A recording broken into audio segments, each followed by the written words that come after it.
All right, we're here. We're here. The long-awaited Dragon Age Veilguard spoiler discussion about almost 2 months or a month and a half. I don't know after the game came out, um, Yeah. and I've beaten it. Actually, this is the 1 month anniversary of me beating it. I think I beat it on November 14th. So this is recording just a month after me beating it. This is about a week after Pearl beat it, and we've had time to sit on it, simmer on it. Me more so, Pearl less so, and yeah, this is going to be a spoiler discussion. Everything's on the table, and I don't know how long it'll go. It'll go until one of us has to leave for whatever reason, but Sure. or until we feel like we covered everything. But There's yeah, so how do we want to approach this, Pearl? Well, okay. I have a lot of thoughts. I have a lot of thoughts on how I want to approach this, and that was part of my problem with even trying to like write my review. Even I was like, how the fuck do I even where do I even start with this game? Um with this series even. So, I guess like because you've had longer to simmer on it. I'm more interested. Well, also because you introduced me to the series, I'm actually more interested in hearing your thoughts than I am about sharing my thoughts. Um, yeah. Mm-hmm. So I'm willing to hear how you want to go about it because I don't even know where to start. Quite honestly, okay, no, that's the truth. I'll say one thing. Based on when I was trying to write my review, I went back to the trailer that was dropped in June or July, whenever it was, that people really didn't like. Um, I went back to that because the one thing that my takeaway from that trailer was that like, and like some of the discussion around that trailer from like the actual game team was that like they really loved the core companions that they created or like thought that that was the staple of the game, and that's why they changed the name.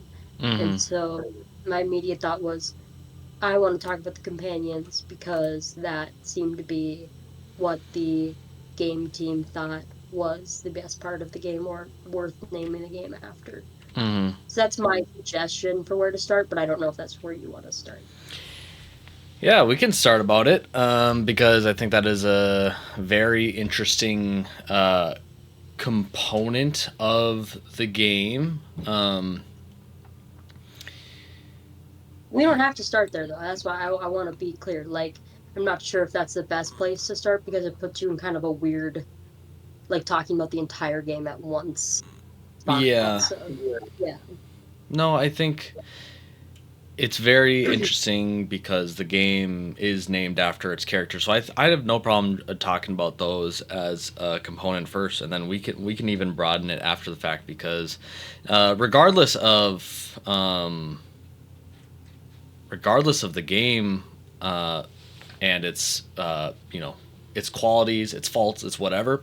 Um, at the end of the day, it's a Bioware game. It's a game that you play for the companions, Mm. and sometimes the plot is like the sugar on top. But it's because you like who you're playing with, you like the banter, you like the dynamics being introduced, and all that you really kind of come back to it.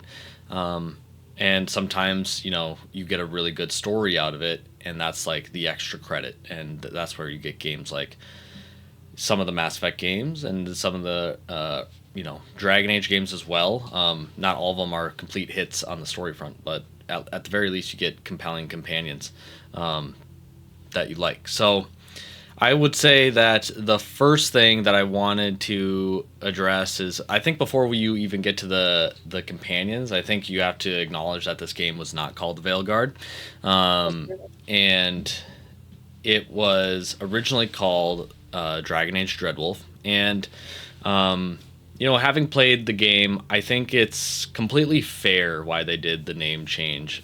Mostly because while Solus is a presence in the game, he is certainly a on the back burner for the most part for the majority of the game. He only appears to you in these meditation sequences. I don't even want to call them dream sequences because you're just sitting down in your room and you're appearing to him. And this is only possible by way of the lyrium dagger, as I understand it. This is the thing that's kind of tying them two together, and these discussion sequences occur because of that. Well, also um, he at the ritual when Rook hits their head really hard against the stone, he is able to do a little bit of blood magic, and he talks about that because he's like, I had horror blood magic, and like, but he uses it to contact Rook right away. Yes, yes, and the nature of the ritual that he's performing is blood magic, Yeah. on both ends. So, in that respect, yes, I agree. But he was supposed to be the Dreadwolf. In terms of that's what the game was about, was more oriented around him, and then at some point earlier this year they changed it to the Veilguard, and I think that's an appropriate choice because, like I said, he is kind of there, kind of not there, um, in the sense that you only really get him in dream sequences until partway through the third act, where he becomes actually out of the veil and or fade, and he does his own thing in the material realm. So,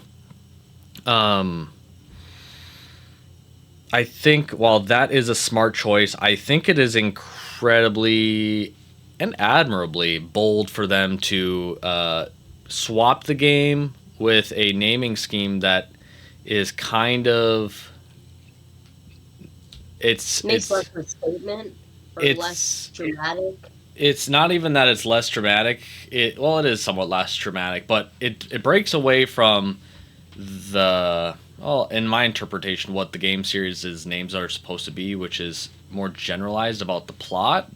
Mm, And so, like Dragon Age being tied to Origins, Dragon Age 2 supposed to be named Dragon Age Exodus, Dragon Age Inquisition, obviously, but Inquisition not really referring to the party members, but the group that you are leading. It's everything in its totality. It's the organization, and then this is specifically, you know, just your companions. And now that I'm thinking out loud in real time, while I don't like that this naming scheme is tied to the companions, I think it's a direct result because the companions are directly tied to the core plot. In the way of Act Two, the point of Act Two is to help out your companions. The Act Two is really not moving a lot of plot forward. It's mostly, hey, we have Weishaupt, and now we need to get ready for the end. Help us all out and do that. And so in that way, it is tied to the plot. So it makes sense if I justify it. I'll say that I don't like it, on both ends. I don't like the naming scheme being about the companions. It's just weirdly on the nose. Mass Effect 2 or Mass Effect 3 doesn't have a subtext about the Normandy crew. No other Bioware game highlights its companions in this way, and I think it's odd to do so. I think it's okay to break the trend, but if you're going to break that trend, I think you have to do it with more, I would say, meaningful or better companions. And that's to say, mm, I think a lot of the companions in Veilguard are just not really good, mm, or not great. I find Emmerich, like I said, to be the strongest, and I think there's some other ones that are decent, but I think there's others that are either not handled in what I would say appropriately, or not thematically fitting, or not well acted, or not well thought through. mm. And that's how I feel about companions at a high level, and we can go companion by companion if you want to respond to that and talk about the general companions and how you feel about them and the name of the Veilguard and all that type of stuff. Yeah. Yeah, I I agree with the naming convention. I didn't think about it like that deeply because I think we talked about, but at a different time, like how just generally, like they did Dragon Age 2, which didn't have, a second like word title and just had the two, and like so they've already kind of like have this like it was supposed to be Exodus, but it just wasn't. Um, for whatever reason, you might know, I don't. But like because of that, I was already like, well, they have not really that stuck anything consistently for this series as far as names, really. So I'm not gonna try and like puzzle through why they decided to name or not name this a certain way or like what their like as a whole naming conventions are because obviously Mass Effect is just Mass Effect 1, 2, and 3. I'm like, would this have been better if it was Dragon Age 4? I don't know. Like I like the name Dreadwolf better though. It's like what it comes down to for me. I just think it's a more like I don't know. I think like It's just cool. that it's just cool. Yeah, like ultimately that's it. It's just a cool name. And the Veilguard is a good name. I think it's a fine name. I think if we didn't have the name the Dreadwolf first or Dreadwolf, I think there would be less conversation about is this a good name at all because I think if this was the first name, it would be a fine name. But because Dreadwolf was just so cool, it's just like dang, kind of lost that like really cool name. And that's all it really comes down to for me for that. Um just a preference really at the end of the day. Mm. Um for the companions, I have a lot to say about the companions, I think. So yeah. Um I think they're quite as bland as you do. I don't think you necessarily think they're bland, but I don't think I've as deep. Well, actually, I don't know because we haven't talked about it. You're only saying it, so I might be misconstruing your words. I liked the companions a lot overall. I have feelings about them for sure. Um, I think there are some weird things about how they're handled, like you're saying, and there are things I wish they would have done differently. But at their core, I think I do like all the companions. Not think, I know I like all the companions. Um, and like I like them as an individual. Maybe not parts of their quest or parts of their like story, but um I do like all the companions and I did enjoy all the companions. But yeah, I don't know if we want to go companion by companion or what, or just like say who our least favorite like I have like different thoughts on who my least favorite companion is. Maybe like I actually don't even know if I'm for certain on my companion ranking, but like I know which companions I think were the least compelling, um, or who I took on the least amount of quests and all that good stuff. Hmm.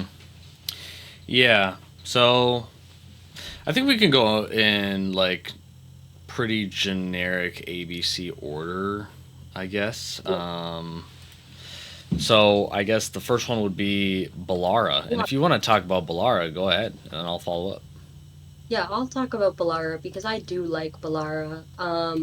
And she was someone I did replay the beginning of the game because she was part of the reason why I wanted to replay it. Her and Nev, um, and Harding as well. Like all three of them contributed to I think this like weird feeling in the beginning of the game with some of the dialogue. And I think it's just because like those three, even though Nev and Belle I think actually like do mesh very well and eventually become like very close and I find their like little sisterhood very cute um and fun.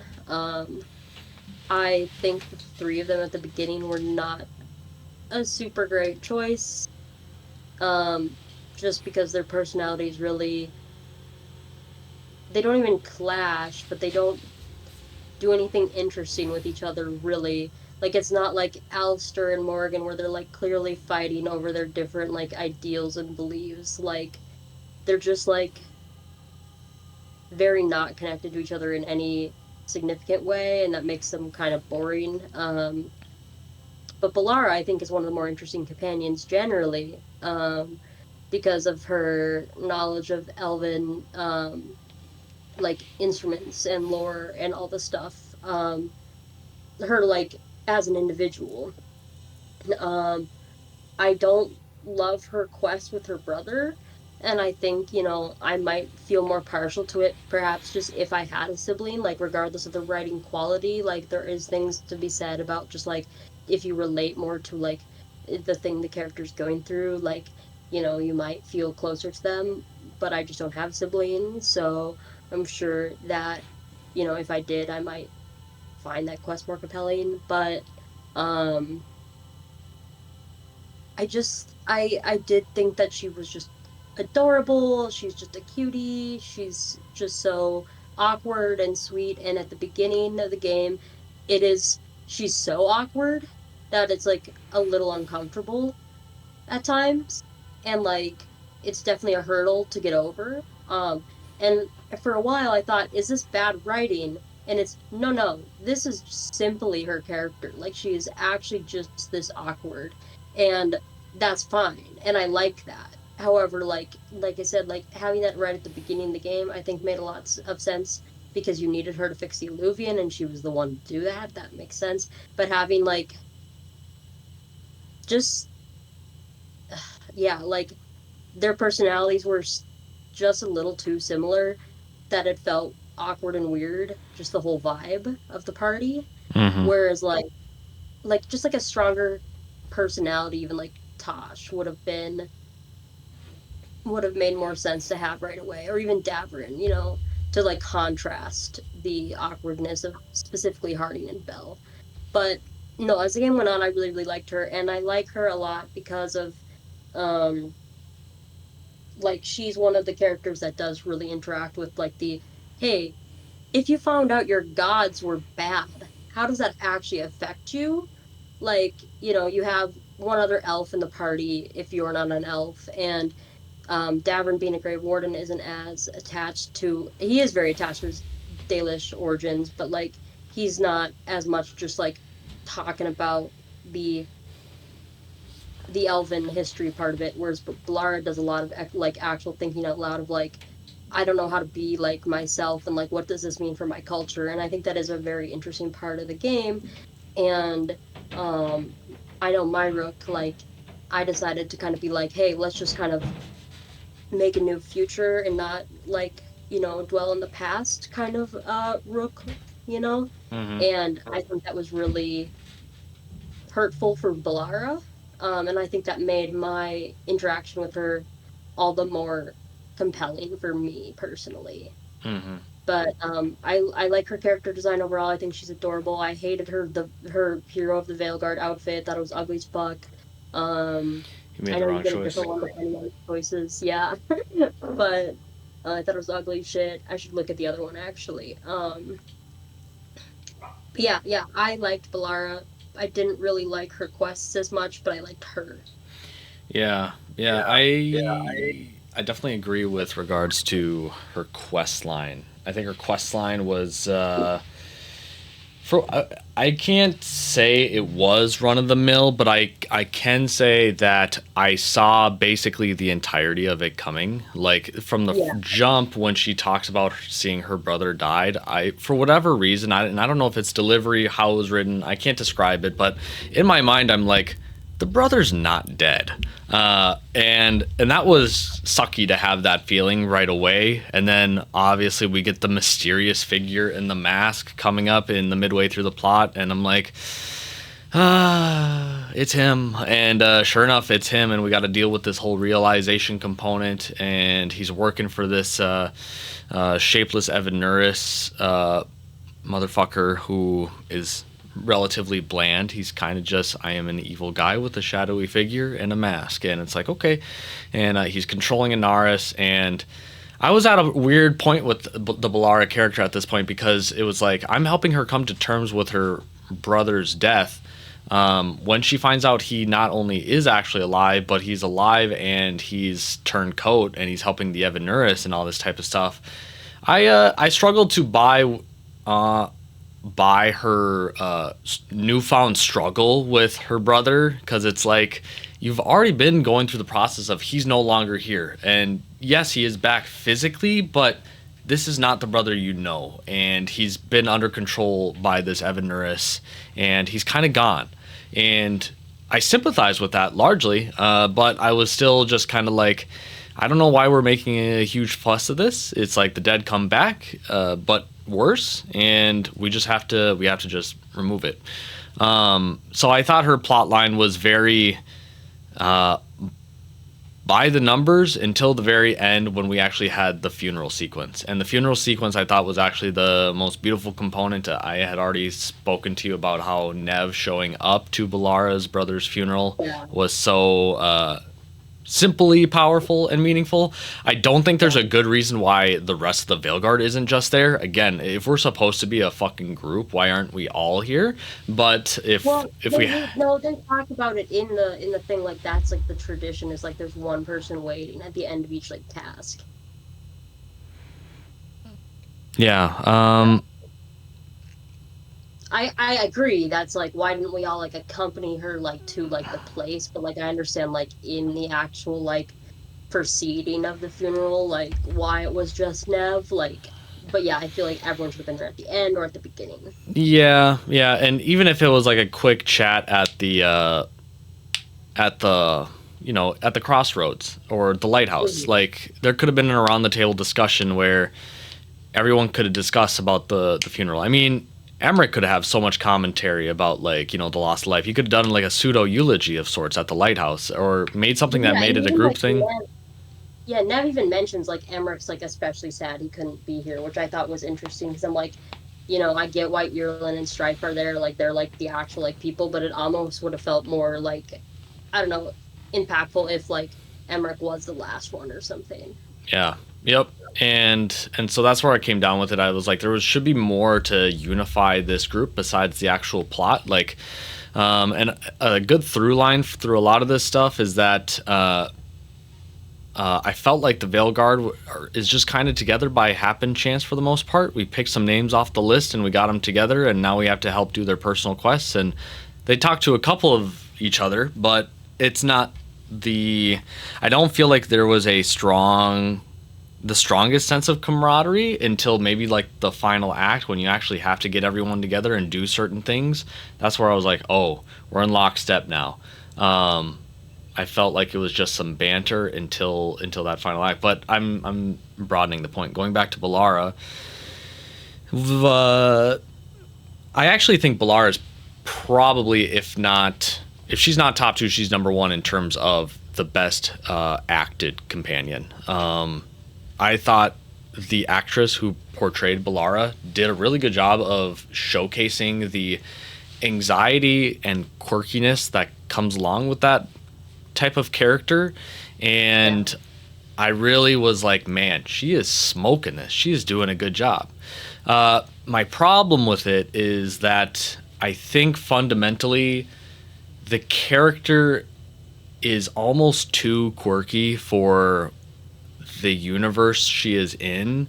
And in that sense, I found myself kind of being taken out at certain bits. Like, we have this historian and a procurer of ancient elven culture and artifacts, and when she's tinkering around and trying to fix things, she's also the type to just throw a wrench at it and see if it works after you throw the wrench at it.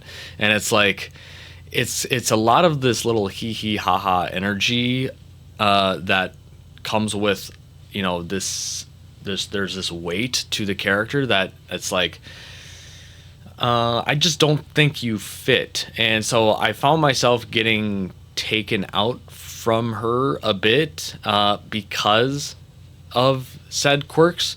And that's, like I said, she's not poorly acted. She's not, I don't think there's anything wrong with her. I just think the writing and the way that she approaches things is one that is just not lent to the universe that she's in. Even though the universe is a lot more lighter in tone compared to some of its earlier iterations, I still think that she was still from another world, so to speak. I also think Balara and Davrin, not to delve too deep into Davrin, but since they are the elven representatives of the group, Yeah. I have to kind of bunch them up on this point. I just don't think Balara and Davrin do enough for me in terms of reacting to the realities of the story being proposed. And by that, I mean their gods are actually back and they're actually mega genocidal assholes. And they're kind of like, oh, whoa, this is not good. It's like it's that quirky, weird, hee hee ha ha energy when it's like, no, there's like severity to it. Like there's way more weight to this than I think you're giving an impression to it. Like you can juxtapose how these characters react to like, I don't know, when I go to a Dragon Age tonal like cornerstone, I think about obviously the Ostagar sequence when it's just the quiet of the night and you just see the horde in the distance and no one's talking and it's like, oh fuck, I don't even know if I'm gonna live. And these are just normal ass Darkspawn. Balara and Davrin have to go through a whole paradigm shifting of how they interpret religion. Like, this is like, what if Patrick was in his world, right? And then one day, Jesus Christ came back and he said, "What's up? I'm here." And he's like, I need to gather up all the Protestants and rapture them for a whole fucking blood ritual because I'm trying to summon an eclipse and basically clean the slate clean of this whole world. You know, it's the literal end of times. I think when you put like actual real world like analogies to it, you would see how Balara and Davrin don't tangibly, or not tangibly, they don't meaningfully react to these circumstances that they're kind of being put in. And since they are the elven representation, I thought that was kind of disappointing for me. So Like, go ahead.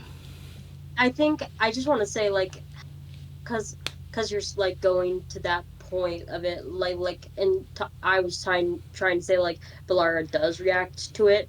I think it's unfortunate, just generally and as a whole, that and this again is getting a little too general, but the game in general, but that I think Balara, out of all of the companions, maybe does one of the best jobs at being like, holy shit, what the fuck, and like actually like putting words to the ridiculousness that is your gods coming back to Earth, and then, as you say, rapturing everybody basically.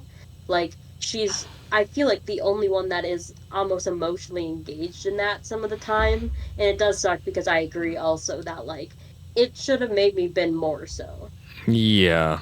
And just to build upon that more, like going back to the analogy of the game, you know, when we're rapturing the Protestants, it's like, well, we're taking all of the Dalish elves or a huge chunk of the Dalish elves and we're doing this to them. And Davrin doesn't really have too much of a meaningful reaction historically or culturally speaking of like, even barring his grievances or not, like this is your people and they're being herded like cattle and we're not really putting enough credence to that. And it's almost like a through line for a lot of the game. Like, it wants to convince you so hard of its stakes and how the severity of what's happening, but the pieces within itself don't take the tell not show part seriously enough such that you can really feel it.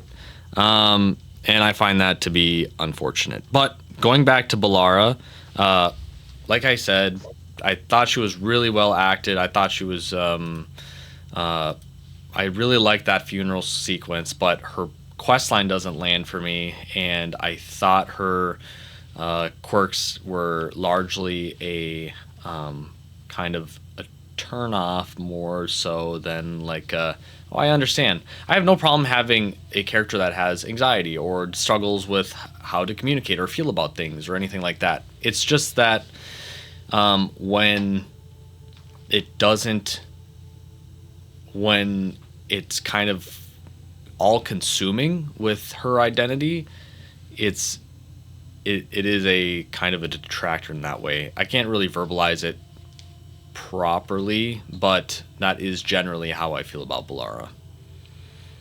Yeah, no, I think I agree with what you're saying. I came to accept it a little more than you, I think, but I also still agree with it.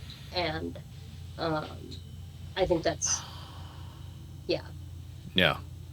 If we want to touch more on Balara, we can, but otherwise, I'm more than happy with moving on with Davrin. Yeah, yeah. Is Davern's next? I think that's a um perfect person to talk about next based on what we're saying. Okay, I'll take point for Davrin. Yeah, yeah. Davrin is a really solid character until I get to my big bugaboo. Davrin is, I like his Dalish history. I like his relationship with his Dalish clan and how that has evolved and how he's trying to kind of prove himself by going on this journey and pursue something that's greater than what he perceives to be the clan. Clan with the C in this instance.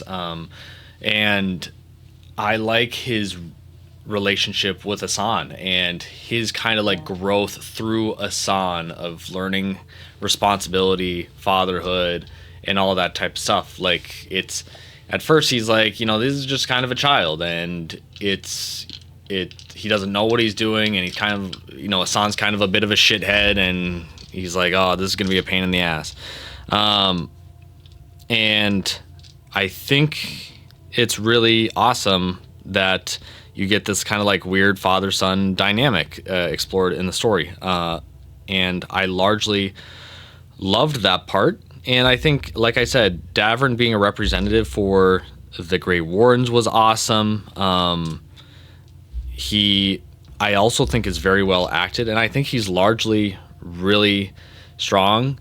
My biggest bugaboo with the character himself is not even with Davrin himself. I think it's just the mentality and my thoughts taking me out of the experience once again. And that's really tied to his storyline. His storyline is built upon, we have these griffins and they get taken by the Gloom Howler. All 12 of them except one, so 13 total. And they get taken by the Gloom Howler, and it's like, oh shit, oh fuck. Like, I don't know what's going to happen to these griffins. They might die. I might be screwed. Whatever the case may be. We have this species that prior to this game we thought to be extinct, for hundreds of years. Died, were killed off in the fourth blight, and all this time has transpired. And now we get the reveal they're actually back. And it's like, oh shit, they're actually back. Very cool, very interesting. How are they back? And we explore that journey throughout the course of Davrin's story. I think that's very interesting. But we have these 12 griffins then therefore get kidnapped. What is now still technically considered an endangered species. And Davrin still insists as a character to be like, yeah, even though there's technically only one free griffin left because the Gloom Howler took them all, I'm going to use Asan for combat, for all of the tools that I need, for everything. Like I'm not in preservation mode. I'm in we have to get this job done, and if that comes at the expense of a griffin, then we have to do it. And I think that is so antithetical of what a Grey Warden is and should be, that I found it largely jarring for almost the entirety of it. Like, I had to compartmentalize how much that bothered me to enjoy the Davrin character, which I find largely to be enjoyable, but him being like, yeah, I'm your father to my endangered son, and yes, please attack this fucking ogre for me. And yes, please attack these Hurlocks and attack these demons and spirits and help me out and do all this type of shit. Like, it makes for cool combat effects and flashiness, but the principle of, if this is an RPG, what happens if the ogre just grabs this fucking bird and plucks its feathers, It's like, oh, you just lost your son. Congrats.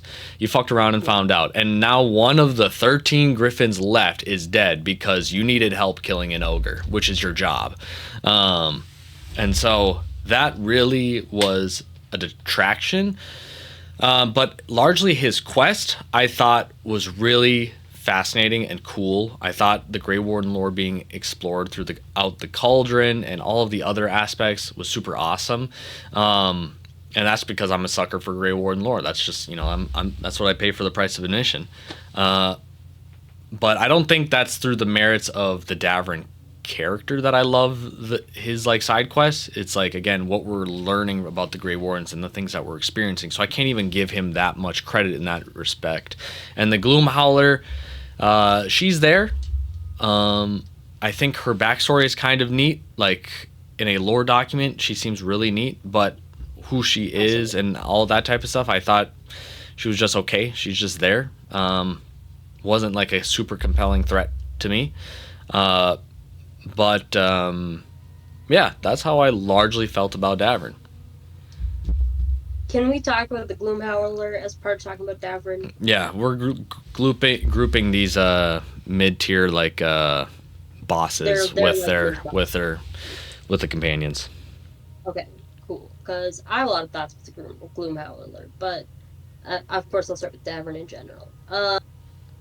I should say I romanced Davrin, so I got some extra scenes with him until I killed him in the fucking third act when you pick who's gonna lead the strike team. Fuck my life. I'll never have a successful Dragon Age romance except for Cullen, who is vulnerable to being killed by my bad choices. Yeah, so I loved Davrin. I thought he was great. Quite literally loved him because I was with him, but I did think he was a great character. Him taking Asan and like battling with Asan didn't bother me as much as just him like bringing Asan into every city. Like that bothered me more specifically than like the actual like him fighting with Asan, because in my mind I was like, okay, yeah, that's part of the what's it called? I can't think of what the word is. Turmeric. Turmeric? No, I'm just messing with you. Oh. Well, the word that they have for like balance or like being as one with the Griffin, like for me that's like why obviously like why he had to fight with Asan all the time, and like that makes sense. Like there's a level of trust, like even though you're my son, like I'm treating you as like an equal battle partner. And so like him being like his son is like a little weird in that mindset to me. Because it's like, okay, but they're your son, but they're like an equal in like partnership with you, and that just to me doesn't really seem like how generally parenting and children go for a long time, even though maybe it should be like that a little more. I don't know. But for the same reasons as you, like just like going into Monrathis and having your griffin there. I'm like, what? Like the Venatori are here. Like what? Make what? Why is your griffin here? Like we're in a city. Like we're in a city. um, like so very oddly in my brain, it was much more okay for him to fight a ogre than it was for him to like just be in the Minrathis market. And there are like lots of like points in the game where Davern does say, Asan, like you stayed back, like don't come out no matter what. And Asan, of course, like comes out and does something important. And I think that is part of like for the player to like realize to trust Asan too. So like I go back and forth with like, was it okay or not for him to bring us on to places? Because of that, like Asan is a being with his own autonomy, technically, and he clearly has a personality, and like him helping the Hala was awesome and like really cool to like see like, oh, what were Griffins like? Think about what did Griffins do before they were trained to like fight like Darkspawn? Like, what was their in nature, like how did they act? And that was a really cool thing that like I just felt like had never been asked in the series before, and that was like a really cool add to the history, to the lore of the creature and of the Grey Wardens. Yeah. Yeah. Go Is ahead. that you didn't like it? No, that's No, I don't disagree. I don't disagree. Yeah, I didn't really think about the whole fact that he does bring us on everywhere. I mean, it is implied because you can use his abilities anywhere, which I think is a fair thing to be kind of taken out by. But yeah, I just look at apples and oranges, and again, not to lead the witness here because we're going into him next, but like Emmerich by no means takes Emmerich out or Manfred out for any combat reasons or any things like that. And you still have that father dynamic, and Manfred still has a level of autonomy. But at the same time, like there is a sense of preservation for this fragile spirit, which when you're one of 13 free griffins and you can't reliably ensure that you can free the other 12. I thought you would have a character that would exercise more caution, and maybe he doesn't take Asan out for the whole first act. Maybe in the second act, he does work and be like, okay, I have that trust for you. Maybe he has to prove himself in some way, and then you can kind of build up to a point that's more meaningful. It's like, no, you recruit Davrin, and he's like, Asan, you better get the fuck out there right now. We got some shit to kill. No, I agree with that. Yeah, I agree with that. Like, yeah, I struggle to think like how they could have done it differently. Well, no, I don't.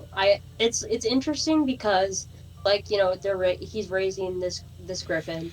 The griffin trainers died, um, and like yeah, yeah, because it's like they make him a core part of his kit, where they just didn't have to do that. They like literally didn't have to make him a part of Davrin's kit. They could have had Asan only come on the mission, like a specific set of missions, be there and like, or like swoop in at the like Davrin would be like, stay here, bud, and like then him coming in at the end, like like he does in several different missions, and then maybe like Davrin's like hero of the Veilguard thing, like allowed for some kind of Asan assistance in battle, or like one of his like later advancements did. Like I think that like you're saying, like him not having that preservation, I think that's a way they could have dealt with it and kept him at like in the kit somehow. Yeah, I think. Look, it was their choice to bring back the Griffins, and that's fine if they wanted to do that.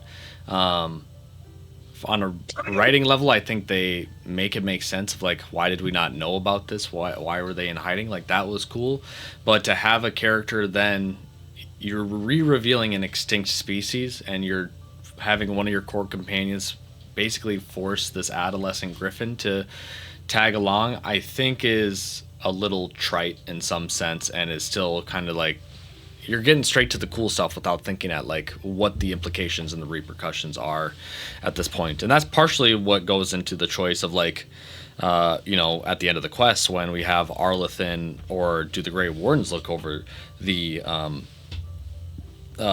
Griffins. And my whole thought process behind that whole choice is like, well, it has to somewhat be the Griffin's responsibility for two reasons. One, the Griffins, well, the Grey Wardens do not have much to fear in the way of a formal blight or dark spawn because of the archdemons being killed. All seven of them are dead now, and the remaining Evanuris are basically dead, and Solus has bound himself to the Veil. So in terms of the Darkspawn threat, they're not really present. So the Grey Wardens can kind of turn into a culture of like fostering these creatures and preserving them and bringing them back to health and strength. And conversely, having them go to Arlethan Forest, I think, not that I don't trust the Veil Jumpers, but I don't know that the Veil Jumpers have an interest to preserve the Griffins if there were to be hunters or anything like that were to want to kill them or hunt them, whatever the case may be, treat them as trophies, because that's what Griffins are at this point. They are the new dragons, whether the lore would like to acknowledge it or not. These are very highly rare sacred creatures in some sense, and they're integrally tied to the culture of the Grey Warden. So I just thought it made sense to preserve them. So that's how I treated Davrin's plot line and everything regarding Asan. was a very hyper protective stance, and I wish Davern exercised that more. I think he was a protective dad and like was very scolding and skeptical of Asan, but when it comes to the gameplay and how Davern communicates through his gameplay, it is you are always here to fight the big boss, the big bad, whether we're fighting some blighted dragons. Get in there. I need you to do a little dragon strike, a little fire strike on top of this blighted dragon, and hope you don't die. All that type of shit. So that was just way too jarring for I think for my taste. But I know that is somewhat niche, and that's not for everyone. Not everyone got bothered by it, and that's okay. But that's where I got taken out. That's interesting because like I agree, which is so interesting because that's partially like why I picked the other option, like is because of what you're saying, but like I just like had a slight different like misconnection with it than you, which was because of how Davrin uses Asan like as part of his combat kit. I was like, well, Davern is gonna probably stay with Asan no matter what choice I make. But if Asan went with his brothers, like I would understand that would somehow fundamentally change his kit. I don't know what would happen, but that'd be interesting. I didn't want that to happen. It didn't happen. Great, and he died anyway. Awesome, super great. I'm not happy about it. You can see, but I was just like, well, no matter what, the Grey Wardens will keep using the Griffins for this, and that decision was slightly informed by how Davrin like keeps using Asan as part of his combat kit, and so I was like, I want a different future for the Griffins. So that like overstepped my understanding of like where the blight was in the world and everything in that decision, which I think is really interesting because you're pointing out that like the Grey Wardens have much less to do now, hypothetically, and so wouldn't the safer and new path for the Griffins still be with the Grey Wardens? And I think I didn't think about it like that, and I think that's really interesting. Yeah. And not to cut you off, but I hear what you're saying. Let's just say hypothetically the blights were still to go on. Based on the beginning of Davern's recruitment mission, I was under the impression that the Great Griffins would still be in the Anderfels for the most part, and almost they would treat the Anderfels as like a breeding ground to, hopefully get them back up to have a meaningful population before we actually quote unquote deploy Griffins in some sort of combat or deep roads. Because again, prior to Davern, it's just Davern. There has never been a case where a Grey Warden has taken a Griffin and like went to the deep roads or went on an adventure to fight every single foe with said Griffin. It is just Davern. And so I don't put that on the culture of the Grey Wardens. I put that on the culture of Davern and Asan's relationship. And I just disagree with that relationship on that front. I understand there were circumstances, you had two blights kind of happening at once, so the impetus is to pull all the stops, so to speak. But when you come from a culture that has such reverence for nature and certain creatures, and you join a new culture that has this reverence for a particular type of creature, I think it really flies in the face of all of his actions. And I think this firsthand because Davern gets Asan killed, It wasn't just a self-sacrifice. It's a 2-for-1, and that's shit. But that's just how they wrote the ending. So it's like he did kill one of the Griffins, or Asan sacrificed himself or went to go be with Davern because that's his dad. I understand that, but yeah, again, it was such a compromising situation. I wish that they had handled it with more care to the Griffins. But if Asan wasn't in the picture and Davern was just Davern, I think Davern's actually a really cool and strong character. I think his subplot is also really cool and strong, but not for the reasons of Davern. I think it's just really cool because it's more Grey Warden lore. And even some of the lore is a little bit dubious, but I do like it. But yeah, that's how I feel about Davern. And I wanted to ask you this before too. I wanted to ask about the end of at the end of the Howler, Isaya's quest line, or Davern's quest line, but like dealing with her, like in the entire like talking about her with the Grey Wardens and with everyone that knew about her and everything, like my if I had like in my mind envisioned what I hoped that ending could be, was that like they were like, this is clearly a Grey Warden. They had this Grey Warden was hearing the calling. They went to the deep roads, and this Grey Warden never died. They got blighted down there, and that's how this happened. This is like a twisted manifestation of their regret, or their regret. Yeah, I think is the right word for Hmm. like what happened with the Griffins. In the way that I interpreted that was that Isaiah herself wasn't actually this elven mage. It was, just a manifestation of her regret, and that this elven mage was still like somewhere like in blight brambles deep in the deep roads.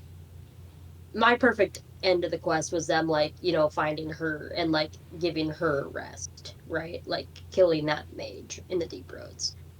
Um Now, I don't think I got that exactly right. I don't think it's exactly what they imagined, right? But like even doing the end of that quest, it felt like a really abrupt end because for me, I found Asaya's griffin feather and I gave it to her and she like then let the griffins grow basically, but then like nothing happened and like we didn't kill her. We It just kind of seemed like we walked away and like I was kind of like, "What?" So I was curious how your ending of that quest was and what you felt about it. Yeah, the ending for Asaya for me was a lot less climactic. I guess it was pretty flat in the way because I didn't find Asaya's griffin feather, and so I did not have any of that encounter. I just had it be the case where we finally found her and we had the boss fight, and Asan kind of got the last jump on her. No, Asan didn't get the last jump on her. Asan got caught, and I think Davern had to finish her off. And so, with everything that plays out with Asaya, and again, this is over a month in the past, I don't recall anything consequential or meaningful about her character once you kill her or right before you kill her. I think Davern has some lines about her past and who she is and all that type of stuff, but I didn't find it strong enough or impressionable enough to be like, oh wow, what a fucking end to this side quest. I thought the Gloom Howler largely, again, if you didn't know anything about her in the lore, which her lore is neat, if you just took the character at face value, I thought she largely fell flat and was only compelling through the merits of Grey Warden lore and culture, and just you know we have these blighted Grey Wardens, and we have Isaiah, who is a Grey Warden that is ignoring the call, and that's super neat. And they have this like reverse Weishaupt, where they're kind of like recreating this Warden palace to kind of keep the illusion going on of the Grey Wardens are fine and we're here, and it's like this upside down kind of reality. Yeah. I thought all that stuff was very neat and cool, but with regards to Isaiah, I didn't really get anything that I was like, oh wow, holy shit. Yeah, it wasn't like that for me personally, but yeah, that's all I can really say on that. I'd have to replay it honestly to see how it played out because I don't necessarily recall all the details of how it played out. Yeah, that's fair. Like I said, like that was one of the quests that I was really interested in seeing how it ended, and so I was a little disappointed in its ending simply because like yeah, I like being the protagonist in Dragon Age that like forgives wrong and wants to see the best in people and all the things and like giving Asaya the griffin feather. Like I was just hoping there would be something after that, but she does the same thing. She catches Asan. You like say, wait, like you had a griffin too, or something like that, and you hand her the feather, and then she like starts crying and lets him go. But then there's no more conversation after that. It just kind of ends. And it's super strange in that regard. Because I'm like, but what the fuck happens then? To like, does she go away? Like is her regret like released? Like what about all the blighted wardens? Like the fact that it's just like never like what happens to the, like under like the upside down Weishaupt is super weird to me. That like that's just not addressed again. Is very bizarre to me. Um and I don't know why like that sticks out as something like that's so just like off-putting to me, but it's just like there's like a whole thing down there. Like there's like that whole thing. And I know a Yeah. lot else is going on, but the fact that we don't bring it up is wild. Yeah. Yeah. It's a good through line through a lot of these companions is that is a neat idea. And then Yeah, the follow through is just flat as fuck. yeah, Um, I think true. and I think the reverse Weishaupt is such the case. Like going back to like these Grey Wardens that are, oh, jeez. So why are the Grey Wardens blighted but not tainted and not just dead? Like what happened to the taint? Because literally, Dragon Age 1 and 2 had the blight being like, if you get this shit, if it's basically fantasy AIDS where you get it, you're dead. You get the gray eyes and you're out. And you get blighted all the time in this game. Companions get blighted, everyone gets blighted, and nothing happens. It's like a flu. And it's really fine. So that's what I didn't understand. I also thought that it was really weird with these Grey Wardens that are still talking and still conscionable and they're ignoring the call. That it's like, how are you guys even like alive or functioning? I thought it would have been way more compelling if Isaiah had like awakened Darkspawn, like talking Darkspawn serving this reverse Weishaupt. And that would have been way more tangibly believable because you can tie back to an old, Dragon Age kind of lore piece, and you don't have to question like how these individuals are alive or anything like that.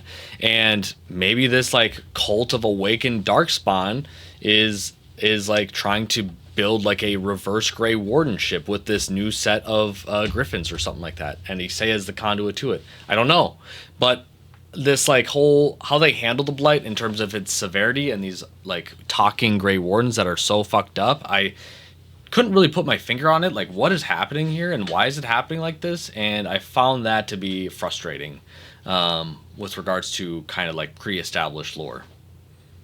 Yeah, yeah, I agree. I agree with that. Like, yeah, like this kind of gets into the other plot, but like depending on if you don't save him in Rathas, right? Like the Viper gets the blight, and he then just shows up in the final fight, and as far as I know, he doesn't do the joining, and so he's still kicking. And I'm like, you should be dead. Like you should be dead. You should be dead. You should be dead. Mm-hmm. Like, and that's my on me, but like you should be dead, right? Um, so that bothered me that he either didn't die or do the joining because the Grey Wardens invited him to do the joining. You literally find a letter that's like, we've heard about the Viper, like we will do the joining ritual on him if he wants, he might die, but like it blah blah, he's gonna die anyway, basically, is like what it says. And that he's like a strong, good guy, and so like they would like gladly welcome him into the Grey Wardens. And so yeah, and like even Evka and Antoine, like you asked them like how they met, and they talk about like Antoine, I believe it was Antoine, got blighted from a darkspawn attack, I think, and they did the joining ritual on him. And so it's like, so it's still there, like that's all still there, but then there's just a few pieces where you're like, what?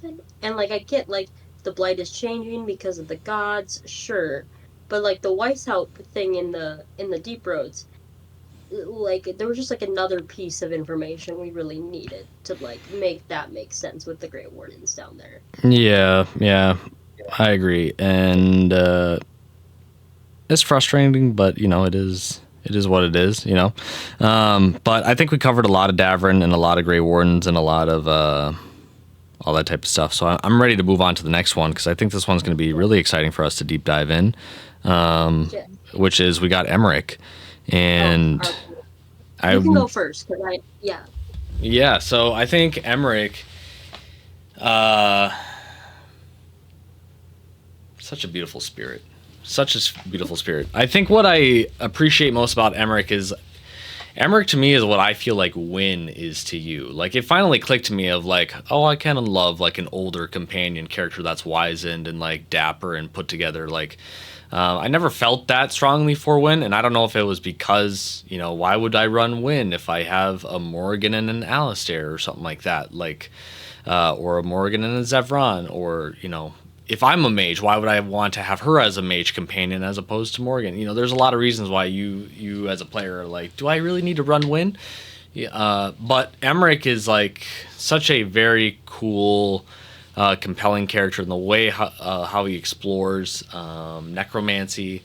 I think that was something that I think was kind of underdone by Inquisition. This illusion that Dorian is a necromancer and he's from Tevinter, and it's like cool, but like how the fuck, like can you give me more than me just necromancer? Like it's there, but we could explore it more, and I like how they explore it more here.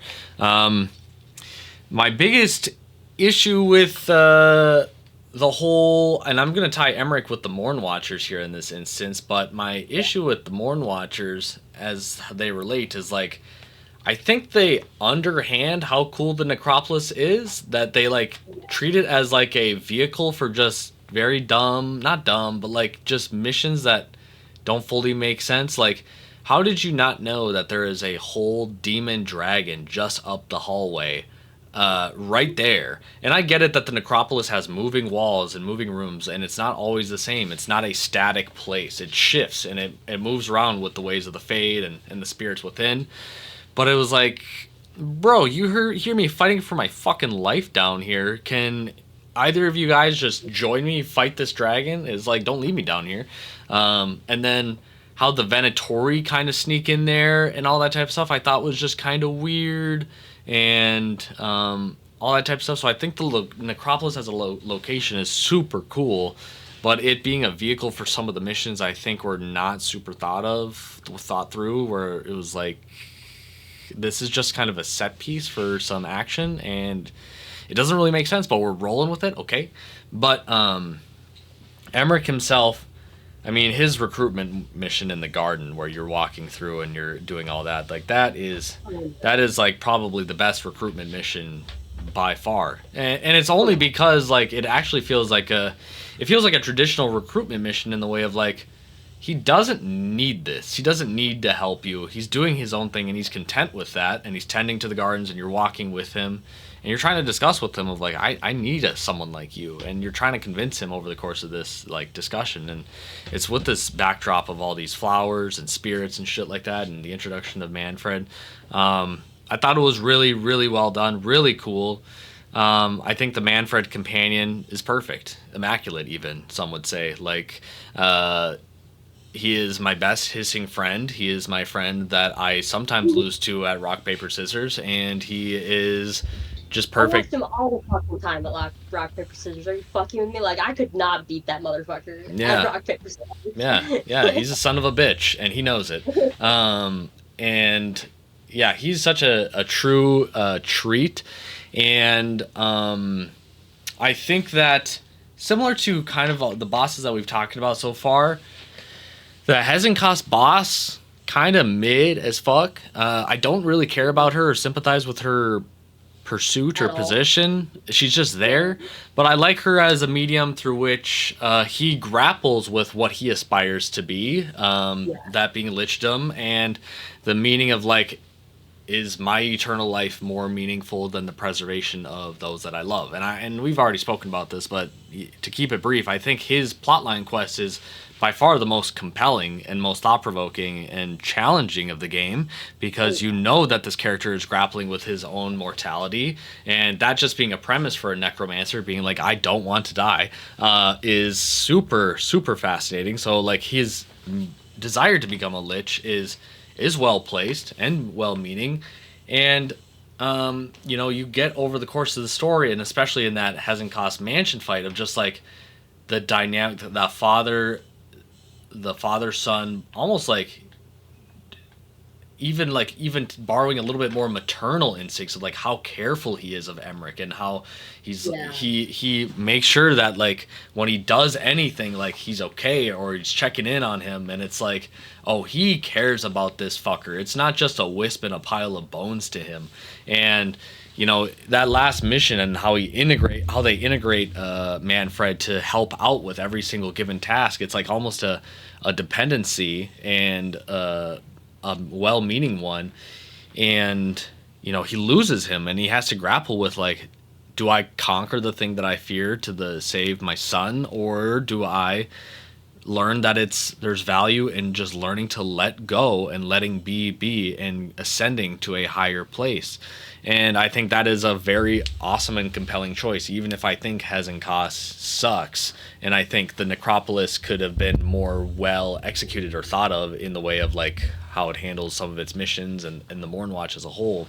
I think the Emmerich character is super neat and thought provoking, and the Manfred character is immaculate, and that choice is really awesome. So I don't have too many complaints for Emmerich himself. I think his personality is great, his professor attitude, and him being a teacher, and like I said, how he interacts with Davrin in some of those discussions is like some of my favorite writing in the whole game. And yeah, I can't untoot the horn of Emmerich. He is a good lad. Yeah, I basically just echo what you say here because I love him. He's so great. I almost always had him in my party. I actually like really liked having like him and Balara. Choosing between who to have in my party was always really hard because I like to have a balanced party. What can I say? I'm a little baby. I want a balanced party. Um and I liked to pick Balara because, she's an elf and like has the knowledge of the elven tools and things, and I think that's cool. But I just think Emmerich is just the coolest fucking character. And so it was always really, really difficult for me choosing who to bring along. And I just love him. And because I played as Mornwatch background, I'm aware that I got extra dialogue with him because I'm interested in necromancy as Mornwatcher, Mm. as a Mornwatch rogue. So that was really interesting too. So I wasn't even a spellcaster. So I got to ask him lots of fun things, which was great. And there's lots of like cute like dialogue you can pick for Manfred. Like there's like stuff like I like him, it's like your normal option or whatever. But then as Mornwatch, you're like he is such an intelligent spirit, or like you like your actual like options to pick, and that is very very fun. Um, controversial like thing that I have to say about the game is like I almost wish that they had just done not more with the Necropolis, less with it, if that makes sense. Like it's one of those places that because it is like such a moving part place and whatever, like and they wanted to clearly spend more time in some bigger spots like Arlathan. I wish they had maybe kept it to like that main room where all the folk are, the big aisle where you light the candles for the big skeleton monuments, and then the gardens. And then maybe that one other room like could have showed up, like where you have the locked fucking dragon. Sure. Um, but then just like, you know, if the Mornwatch wasn't gonna be if the crypt itself wasn't gonna be as fleshed out, I wish they would have just like enhanced those parts of it because like just all of Emmerich's quests there are so good. And even like I agree, Hezenkopf herself is kind of meh, but like even like her quests, like Emmerich's quests that involve her, everything involving him in those quests is really great. And like I like the idea of going to the mansion, and because the mansion is already not in the necropolis proper, like just get just shrink the necropolis. Just like make the parts of it that are great even better, and just spend less on the ancillary details of it. If I'm already never going to be going there because the quests that the Mornwatch give me are largely in other places anyway, just do that. And focus on making those other places better and the places we want to keep in the necropolis better. Yeah. Um, yeah, I loved every time we went to the gardens. That was like one of my favorite parts of the game. Um, just going and talking to Emmerich, and he was one of my favorite companions in also how he, like you said with Davrin, interacted with the other companions. Like he genuinely, I felt like cared about all the companions, and the only one that I remember him like kind of fighting with, really, well, I think he had like a little bit of tiffs with a few companions at times, but like him and Tosh like really didn't understand each other, and like helping them understand each other was really really cool. But like him and Balara talking about magic and like talking about authoring a paper together is so sweet. Like the book club he has with everyone, like Nev and Davrin, no Nev and Lucanus like bringing different like dead people to him to do his speak with is so like. He's such a great teammate. Him and Harding going on a camping like thing together in Ferelden and like meeting her mom, like all this like such cute stuff. And I'm like, you are just truly like the glue of this team, Emmerich. Like so completely and fully. And like having him go to Lichdom instead of saving Manfred, um, I did feel like he withdrew. Boo! All right, go ahead. I know, but I feel like he withdrew from the team just a little bit because he had to watch like the Hezenkopf skull, which like I think is kind of a corny choice because it feels almost like she like replaces Manfred in his room as like his friend, and I don't like that. Um, but I liked some of the other things that came from it. Like there's the great interaction at the table where they're like, "Are you a skeleton now?" And they're all like kind of accosting him about like what changed because he's wearing his glamour, and then he like taps his staff and does his big like lich reveal, and I thought that was great. It was one of like the few times where I felt like the tensions were high with the companions over like something not as story related, even though obviously the whole second act is just about the companions. Um, but that was this kind of gets into something to touch on later, but that was one of the few times that I was actually kind of hoping to get like a so and so disapproves message because it really felt like Nev was not a fan of the choice to like encourage him to become a lich, and I think I should have gotten a Nev disapproves there.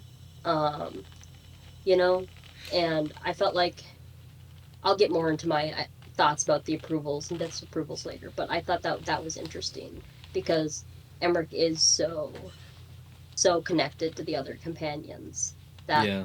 I feel like they would voice their disapproval to him. Um, but yeah, no, yeah, Emmerich fantastic, super great. I think probably my favorite companion also.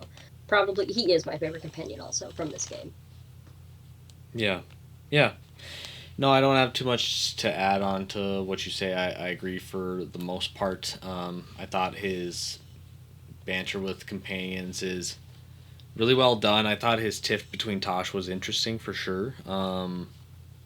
And yeah, I don't really have too much to add. I think the Necropolis, just to build a little bit more on top of that, is interesting in terms of like it's the only like mechanically speaking, the only it serves actually more.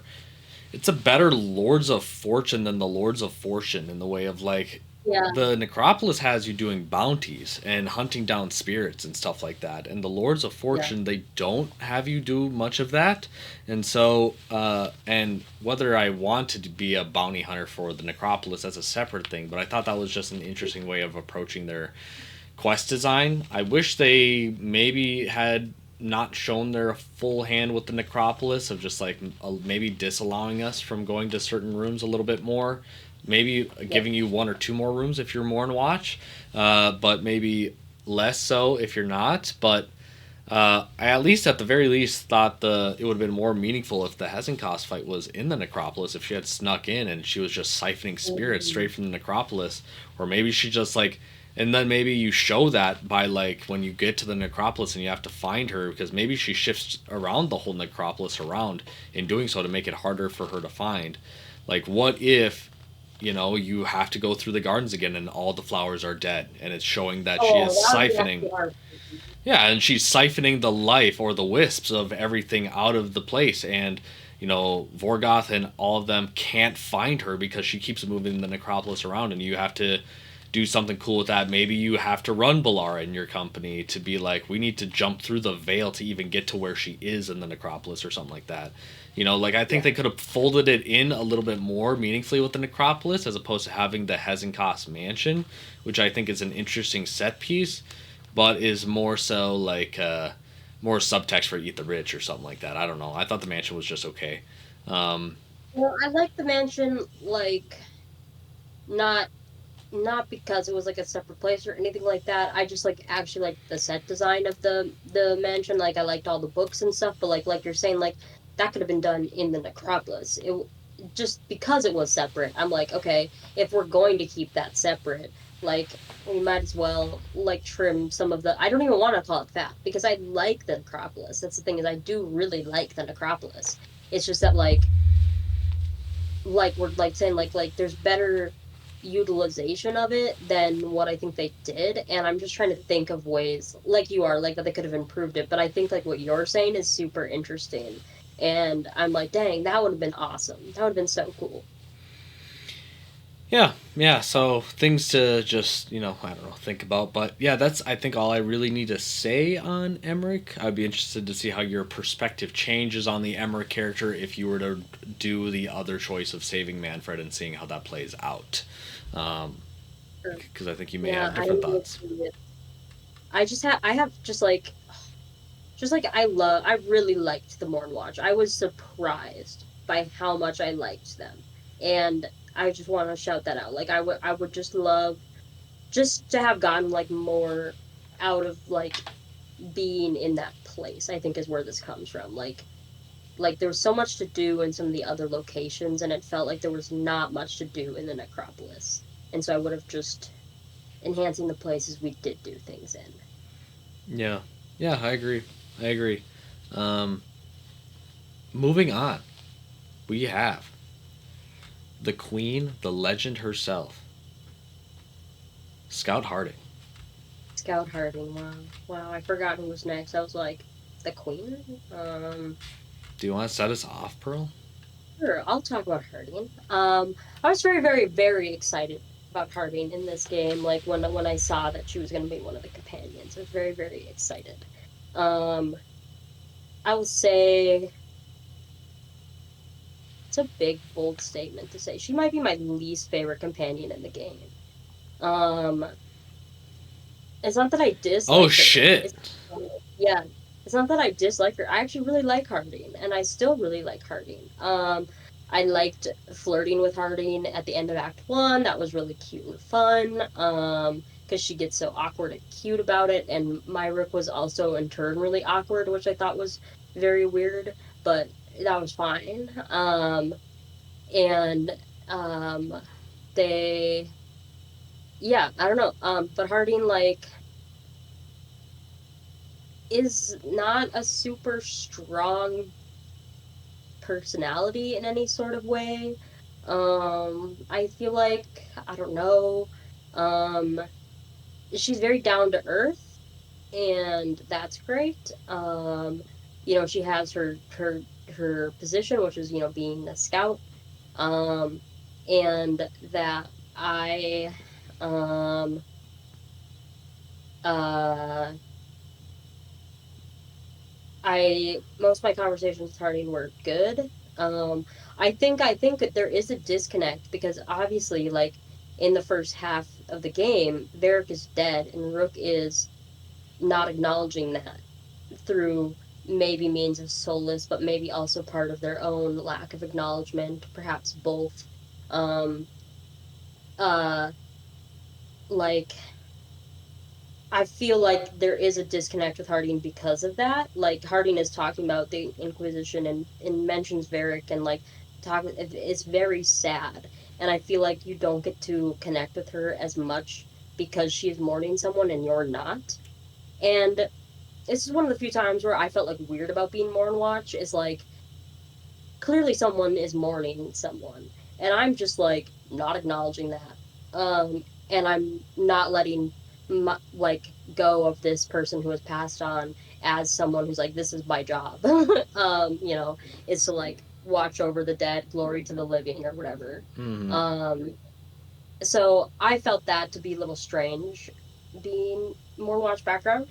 Um, and I felt like, especially after Rook acknowledges Varric's death, I felt like there really needed to have been like a whole like party conversation at the table about it for sure, but especially with Harding. And like I didn't see myself get that like talk option with her, and maybe there was and I missed it. But to have a conversation with Harding, be like Harding, like I didn't like I was not acknowledging Varric's death, and I want to say sorry because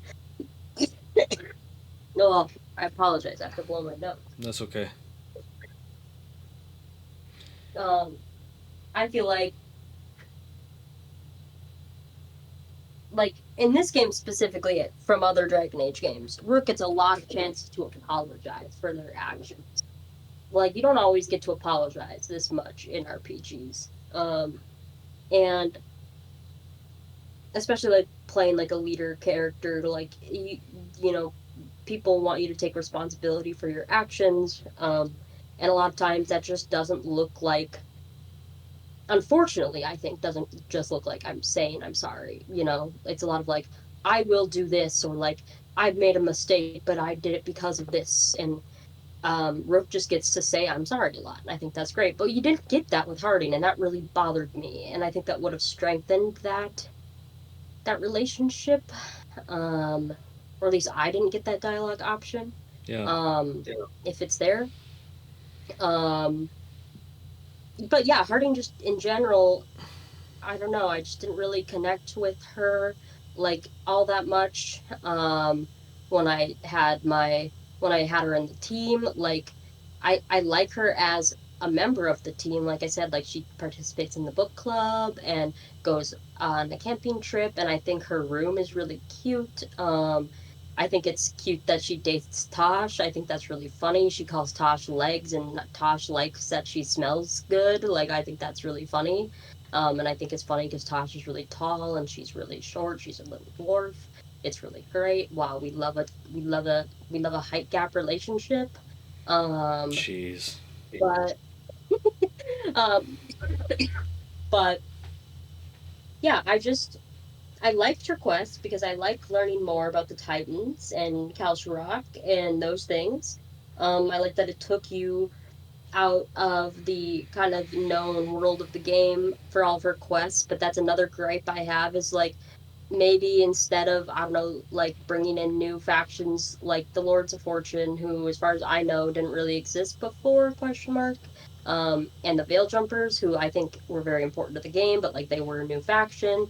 Like why didn't we have a Dwarven Kingdom, you know? Like I kind of felt like that was something that bothered me that we didn't have, was a dwarven faction, or more just like dwarves in the game, you know. um just because I really like the dwarves, you know, as a short person I really connect with them. You No, fucked up, but Pearl. You fucked up, Pearl. This the, is not uh, Dragon Age. This is Elven Age. fuck, it's Elven Age, no. um yeah, but like I liked Harding's quests. I had no problem with her quests. Like her quests were good. It was like really early compared to all the other like companion Veilguard quests. Like I got hers. It felt like way earlier than everyone else's. So I'm having a harder time remembering exactly all the details of it. But I liked when she met with Stalgard again and the other dwarf that he brought, and she showed them the power of the Titans, and the Titan like kind of spoke, and she said something really beautiful, and I was like, wow, that's actually really great. And then I didn't really run her the rest of the game. It felt like, Yeah. um, because she's the one character, and it's the one time I promise, the one time I'm gonna say it, like things I've seen online, people talking about the hand holdiness. And that was part of the reason I wanted to replay the beginning, because I did kind of feel that in the beginning. But this goes back to like what I was saying about Balara and just kind of like the awkwardness of the writing at the beginning. Replaying it, I felt that less because I knew the characters better and I knew it was partially just like their archetypes and how they interacted. Um, Harding is the one exception where I do genuinely feel like she's pointing things out a lot. And I feel like that's also in character be- slightly because she is a scout. So she is literally like looking for things. Like that is like what she does. and like that is seen throughout the game. Is like she's like, I will scout the area, I will do this, but like it is just genuinely kind of annoying, and I feel like she does it more than all the other companions, and I don't know why that is. I don't know if it is intentional or not, but I genuinely feel like she's always way quicker than the other whatever code is running it to like point out what you're missing in like a puzzle or something, and I'm like, shut up. This is why the Inquisitor is goated, because he's like, yo, go do your fucking job and then tell me what I need to know. Whereas she's tagging along the way, and she's like, here, let me point this out to you. And it's like, Harding, we knew water was wet, okay? You didn't need to say it. Exactly. But no, I echo a lot of the sentiments. And I'll tie this into... I'll tie this to a couple of other characters in different ways coming up here. But I thought Harding... Really, they were riding the coattails of your relationship with Harding, if you had one, from Inquisition, as the basis for why you would like her. In addition to the fact that, hey guys, we made her sexy, so have a blast and go from there. Do with that what you will. I thought Harding, as sweet as she is at times and earnest as she is at times, I thought that a lot of her texture and character came at the cost of, we need you to be the vehicle to be all of the Titans lore and everything that we need you to serve for the larger Dragon Age story. Which, it's fair, because they propose some huge things about the dwarves in Dragon Age Inquisition's DLC.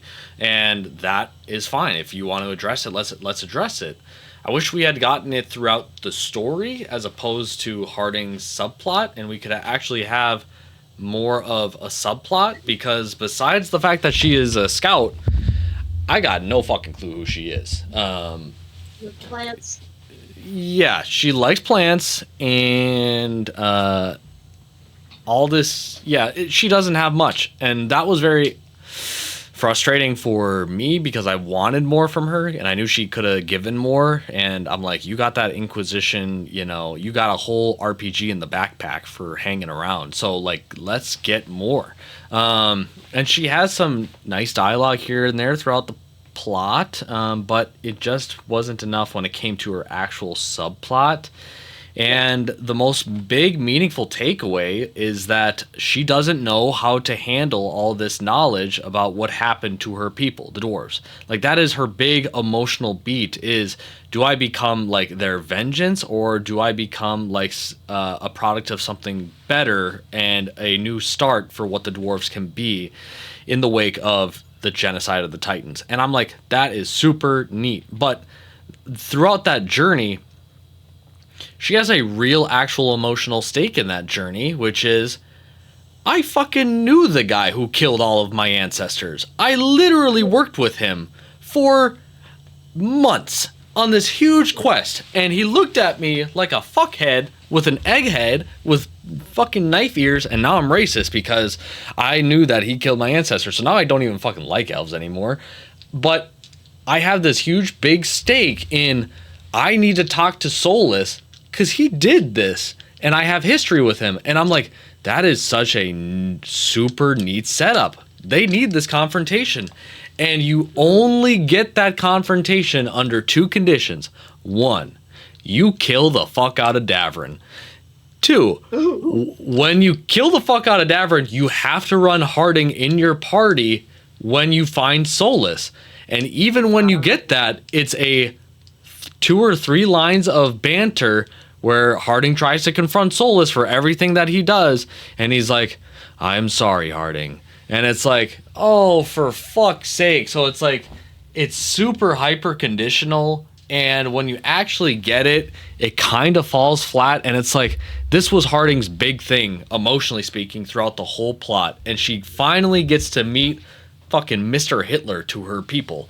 And when it comes down to it, it's just like super underhanded, and it's kind of deflating. And I wish she had gotten more. I'm glad that she got great lore to explore with her. Like, I liked those quests, but was I super in love with the Harding character because of those quests? I don't necessarily think so.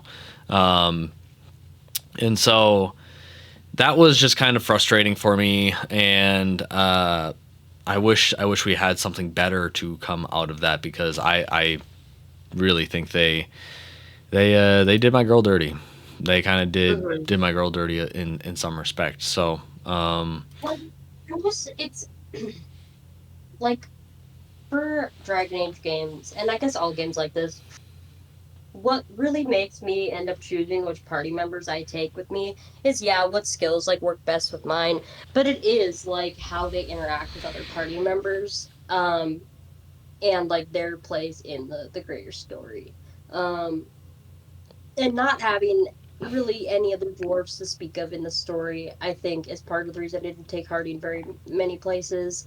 Anytime I was going to meet with the Inquisitor, I did bring Harding into my party, and of course, the conversation is always just the Inquisitor and me, and not her, which was fine. But I always would try to include Harding more into parts of the game that I felt like she should be included in more and have like more to like say and do. And I just felt like they didn't, they just didn't take those opportunities to make her a more integrated character when they could have.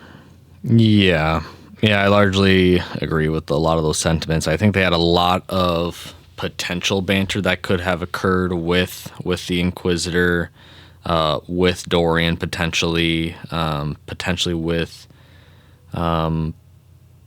no, that's only really Dorian, but yeah, But like it's hypothetically, she's met all the faction leaders with Varric, or at least some more of them.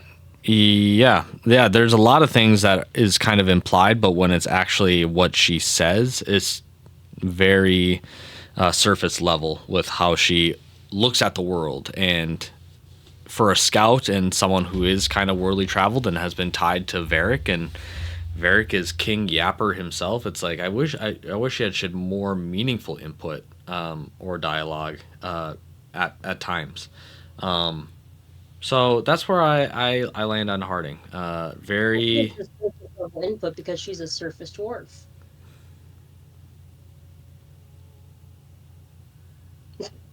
Please laugh.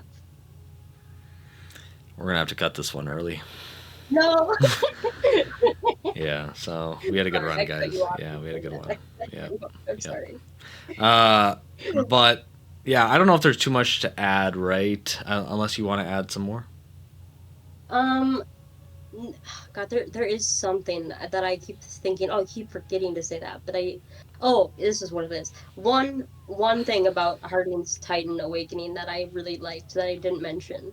Um, uh, besides it all like being like I feel like one of the I like the culmination of her like the Veilguard quest is very good. I really liked it. That it has nothing to do necessarily with her character. It could have been anyone else, but I really liked it. Um, but her like developing dreams because of the Titan powers or the Titan the Titan's powers was really really cool. And the one character that she talked to a lot about this, which I thought was very funny, was Lucanus. Um, and they would like drink, well, he would like make her coffee and she would like pretend she didn't hate it. And I like that was the stuff about the game I really liked. I think I keep saying that, but like the interactions between the companions at the lighthouse were so genuinely funny. Like they're just and like cute and endearing. Like him being like, Artie, you don't have to lie. You can say you hate the coffee. And she's like, what? It's okay. I mean, it's, and he's like, you hate it. And she's like, yeah. And like them just talking about dreams. She like asks him if he's had dreams like where he doesn't have pants on, like if that's like something he's experienced. And he's like, oh, yes. And like they talk about that. And I really did like that stuff of her.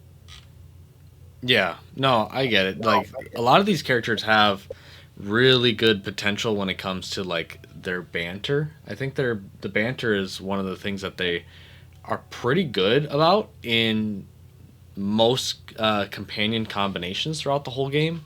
I think there are some that don't work, but I do largely think that the banter is there, it's present, and it is pretty rewarding most times. Um, so I do agree with that sentiment, and the discussions at the lighthouse are pretty solid at times as well. But I did want to briefly touch on the Titans because that is a huge piece of lore, and Yeah. so they're this giant mega species. A small thing, but again, I know it's a fantasy series. You're telling me that these mega giants that moved Earth had progeny of these little fucking midgets, respectfully? Um, like, how does that even work? Like, where I need to see the genealogy tree or the evolutionary tree of how did this trickle down where we killed all the titans and eventually dwarves came out and that was the children. Um, That's such a small thing, not a huge thing, but alas, I thought that the titans blood being lyrium is super fascinating and super cool. It does introduce ethical concerns of like, okay, so blood magic traditionally is like not is frowned upon and not ethically correct, but yet we can use the blood of a species that's victims of genocide to power our magic. Okay, so how do we reconcile with that if we do at all? yeah. I think that's something that's really interesting to think about. Um, and I loved the dead titan when you enter Kal Shirak, when you look out into the vista and you see it in the shape of the mountain, and it's like, ooh, Yeah, that was awesome. yeah, super cool vistas throughout the whole game. Now, I would like to make the case that it's like, excuse me, how the fuck did we not notice this? If Titans are this big as fuck, like no one's been like, oh, there's actually a super mega species out there, guys. You didn't know that? Like, it's very interesting. The introduction of the Titans involves going deep underground, actually, at first, and then that's how you come to understand them, and that's in Inquisition. But it's like, okay, so if some of them are dead on the surface, in theory, we could have, anyone could have stumbled into them at any time, and I think that is something that I thought was very curious, but alas. Is, is that not like slightly implying that like any mountain that has like mining capabilities is a dead titan? So not necessarily every mountain, but like if you're mining lyrium, you are mining the blood of the titans, basically. Oh yeah, you're in a Um, carcass. yeah, so like maybe kind of how it is in the real world, like people kind of overlooked like, let's look up at the mountain far from the distance and look what they look like. I feel like you're not getting a ton of chances to do that in the real world, and maybe they don't have such like clear facial structures as that one, Sure. but that was it. But I also Yeah. agree that's like, couldn't we have noticed this before? Like, isn't that kind of crazy? No, So I yeah, generally agree that not all of the bodies would have been like easily visible and we would notice, but in some sense, I was like, so perception. like we should have been able to see a big fucking hand or a big toe at some point. But Yeah, alas, yeah. that's a small thing. Um, I but just wanted yeah, to ask before you say more. Sorry, did you have to go at some point around three no, or not? no, I actually got No. that canceled, so I'm good to keep going for a bit. Cool, Um, cool. even though we have spent almost an hour and 40 minutes on just companions. That's kind of what I figured would happen. Yeah. TBH. But I think that's appropriate because that is what the game is about and what it's for. But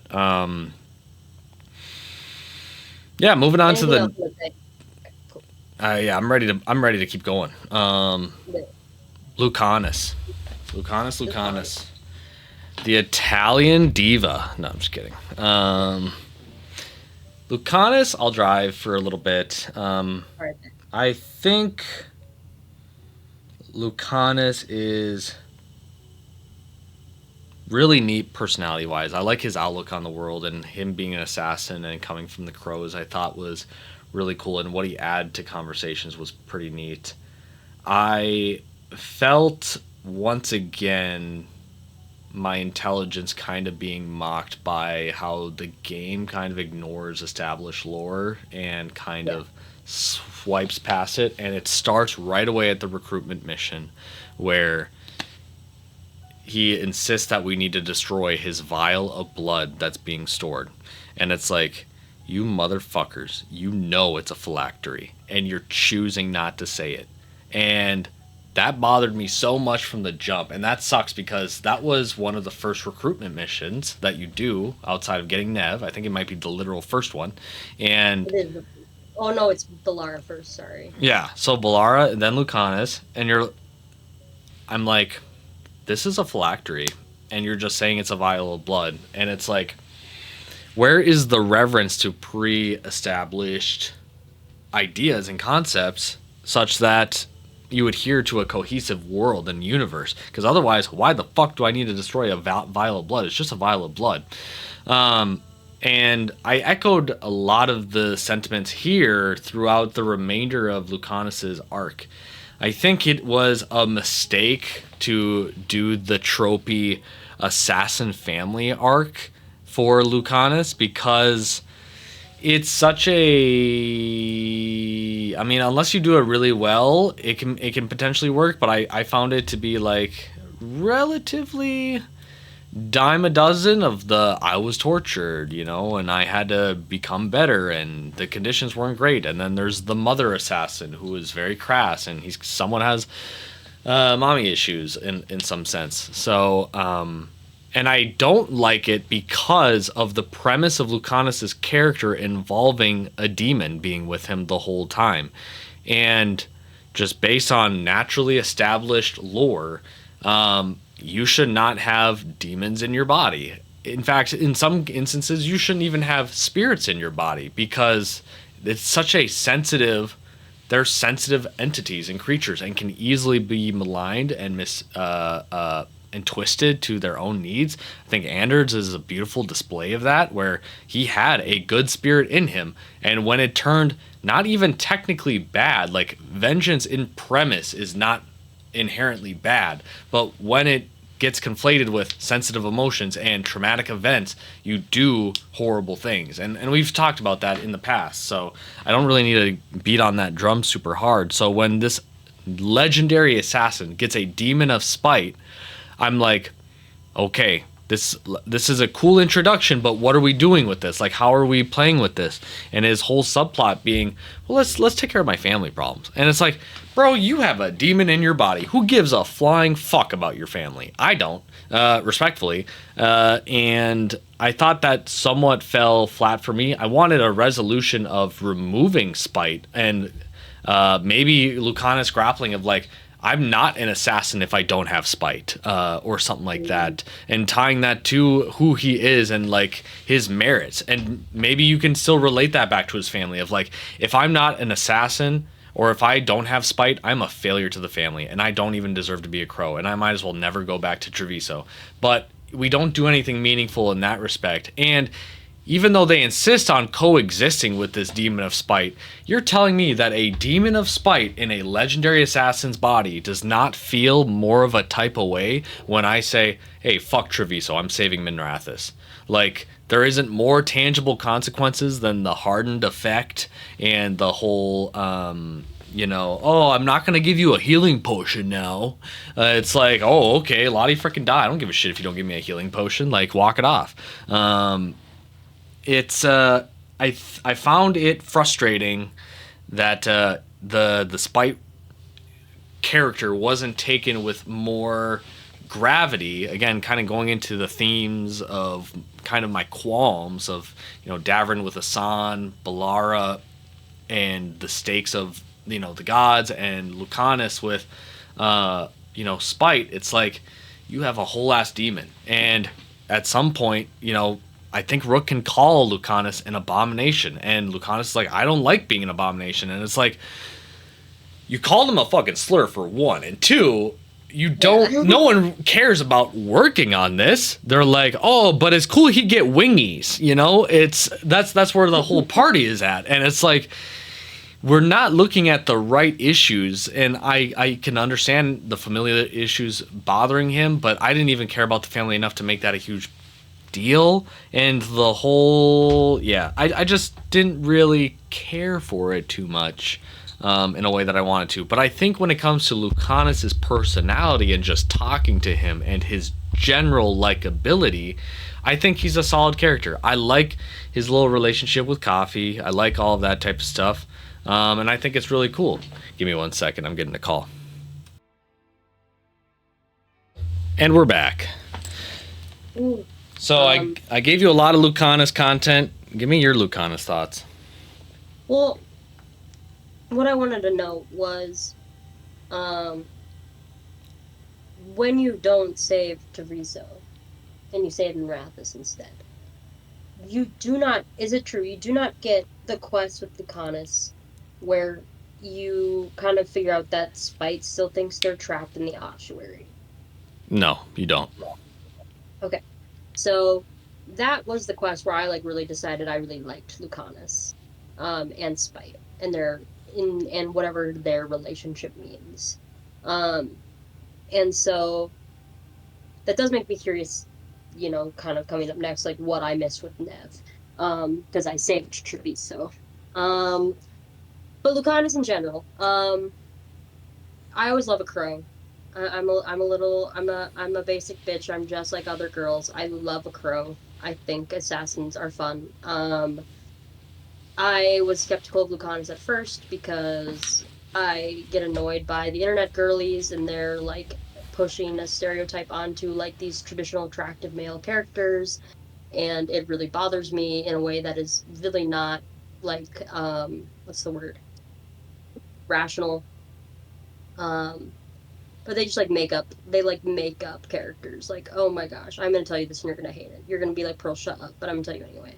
As I saw some posts where people were agreeing with this post about like some girlie, and she was like, I'm running Lucanus and romancing him, and like he's like way more suave than I thought he'd be. He's not like the character I envisioned at all, but I kind of like him anyway. And I was like, oh, like, and I know everyone has expectations of characters when they see them and stuff, but like people just want a character to be something, and they kind of like make them that way, and that really bothers me. So I was not really excited for him because I knew just what the general fandom reaction would be, and that's like super petty and stupid, but whatever. We all are petty and stupid about some things. Um but I ended up really liking Lucanus. One of my favorite characters in the game, I think. Um I also wasn't super connected though to like his story with his family. Like, I don't know, like Katarina, like I was happy I could save her. Hooray. Um I didn't really give a shit what happened to Ilario, even though he betrayed me personally also. Um I was just like, he kind of sucks, and I never liked him. Like, even from the beginning, he felt like a piece of shit. Even when like we didn't know he'd betray us or whatever. Like, I thought he might just be a piece of shit, but he's like a piece of shit, piece of shit. Um, yeah. And so like while that like part of the story was like very important for him, yeah, I think it could have been just connected to other things better that made it feel more, I don't know, integral. Um and especially like Ilario says something sometime, I think, in the second act, like after you come back and Lucanus is a demon and all the stuff. Um Ilario says something along the lines of like, he's a demon, like keep him away, like that's like an abomination. Oh yeah, it's like after Ilario like turns on you too. It's super weird, like the timing. I wonder if it happens different in if you don't save Treviso. But for me, it was like Ilario, like I didn't let him come with us on the mission to kill Zara because I was like, no, Lucanus says don't come, so don't come. And Ilario was pissed about it, but whatever. And then as we're about to kill Zara, he like jumps in and like holds Lucanus back with blood magic of some kind and then kills Zara and is like, what, you're not even a mage. And it does go over this is like he's like, getting power from the gods also or something. Um but it was super weird. But then he says like, you're an abomination, like stay out of this city or like whatever. And then I was like, okay, so am I supposed to like go there? Like what's gonna happen like if I bring Lucanus to Treviso? And nothing happens. And I'm like, okay, so no consequence. Okay, cool. Great.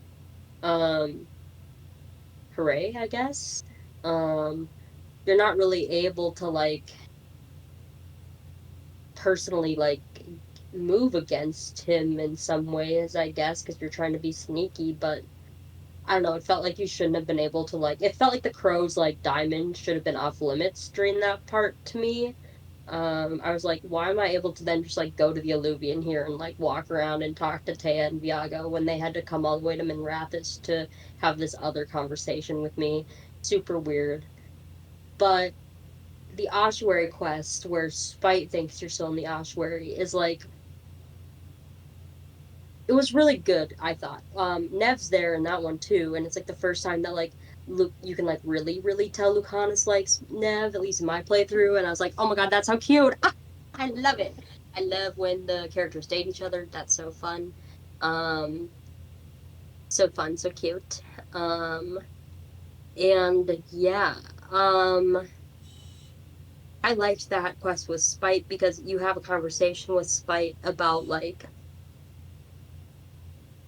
about like basic like I don't know, have you looked up like the contents of this quest? No, I have not. Okay, so like basically the end major thing of it is like because Lucanus is like self-doubting himself and like keeping himself in like the mental prison of expectations from the crows and everything and all this stuff of being the demon of Virantium and like messing up the kill on Gillenane. Spite still thinks they're in the physical prison of the ossuary when it's the mental prison of Lucanus's mind. Um, and you go through that and you have all like these people second guessing him in there, and you kind of like talk to Spite and we're like, no, Spite, you are out, like Lucanus held up that bargain with you, like you're literally not in the ossuary. And Spite's like "Blah." And then him and Spite make another new contract in there with Rook giving their advice on how those two should move forward. And for me, I was like, I think you should work on killing this person who's wronged you or whatever. And so they're like, we can agree on that. And like they decide to work together. Um, I just really liked the whole quest because the whole quest you were actually with Spite instead of Lucanus until the very end. And so you got to know Spite a little bit. Um, but like I agree, like when I step out of like playing that quest, it's like, doesn't that kind of shit in the face of the lore we know a little bit? And yeah, a little bit it does. Like, shouldn't Spite have been more affected by that? Or are we saying that Lucanus is so strong that like Spite is affected by him, like the adverse of Anders, Yeah. or in yeah? And I'm like, that doesn't seem necessarily like it could be. Maybe that's true. I don't know.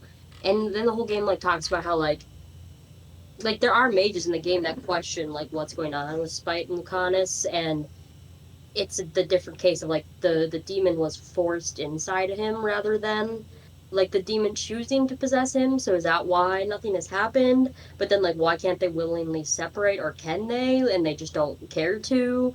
It's very weird.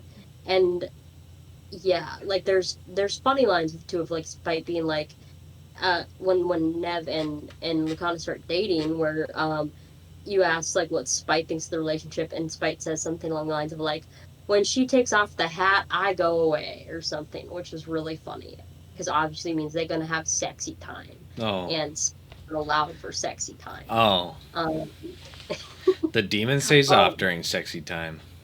yeah, which you would think. No, never mind. All But right. all right, all right. No, but I just yeah, I didn't let myself get too caught up in like the nitty gritty of that one because I did enjoy like his character so much. Um, I love that he cooks for the group. I think that's so fucking funny. I don't know why it's funny, but it's just so adorable. He's like, oh, like how did you all eat before me? And like getting the coffee set and all this stuff. Um, yeah, I We love do Italian also. stereotypes. It's beautiful. I do. Even I in do. I fantasy. love a stereotype. Yeah. Yeah, exactly. Oh. And yeah, I really wish Zevron. I wish there would have been a Zevron Easter egg. Really sad there wasn't. But that's another conversation. Um, yeah, I just really liked Lucanus. With the caveat of like, was his storyline the most interesting? I thought the ossuary was very interesting, and everything with Spite itself, isolated, very interesting. The stuff with the crows, less interesting. Um, and also like yeah, I also feel like didn't necessarily really get resolved. Like Spite just kind of there still, and is that chill? I guess.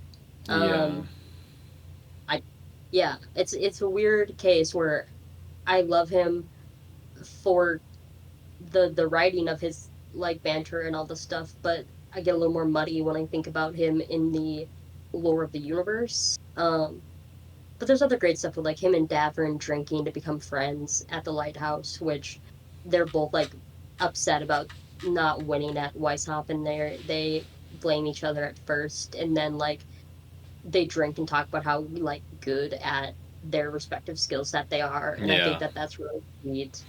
Yeah, no, I Um, like all that. That's his interactions is are pretty good as well. I think ultimately it does come back to somewhat the lore components, and I wish there was like because and I'll play ball with them because I think you could coexist potentially with a demon inside you because again, if Anders could do it with justice and twist it for bad, I think that Lucanus can have a demon inside and twist it for good.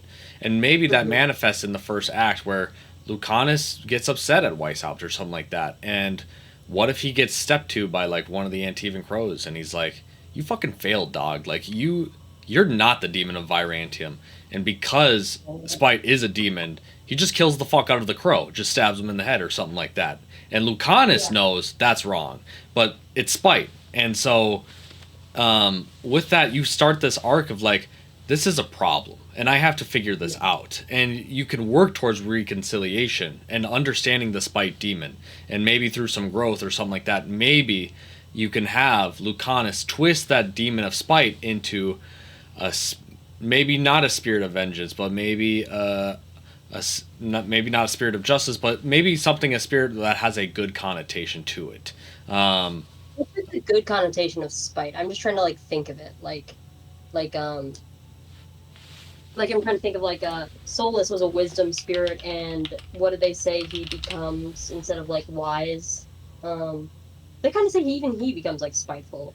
Um, So but the antonym of spite is like benevolence, goodwill, and affection.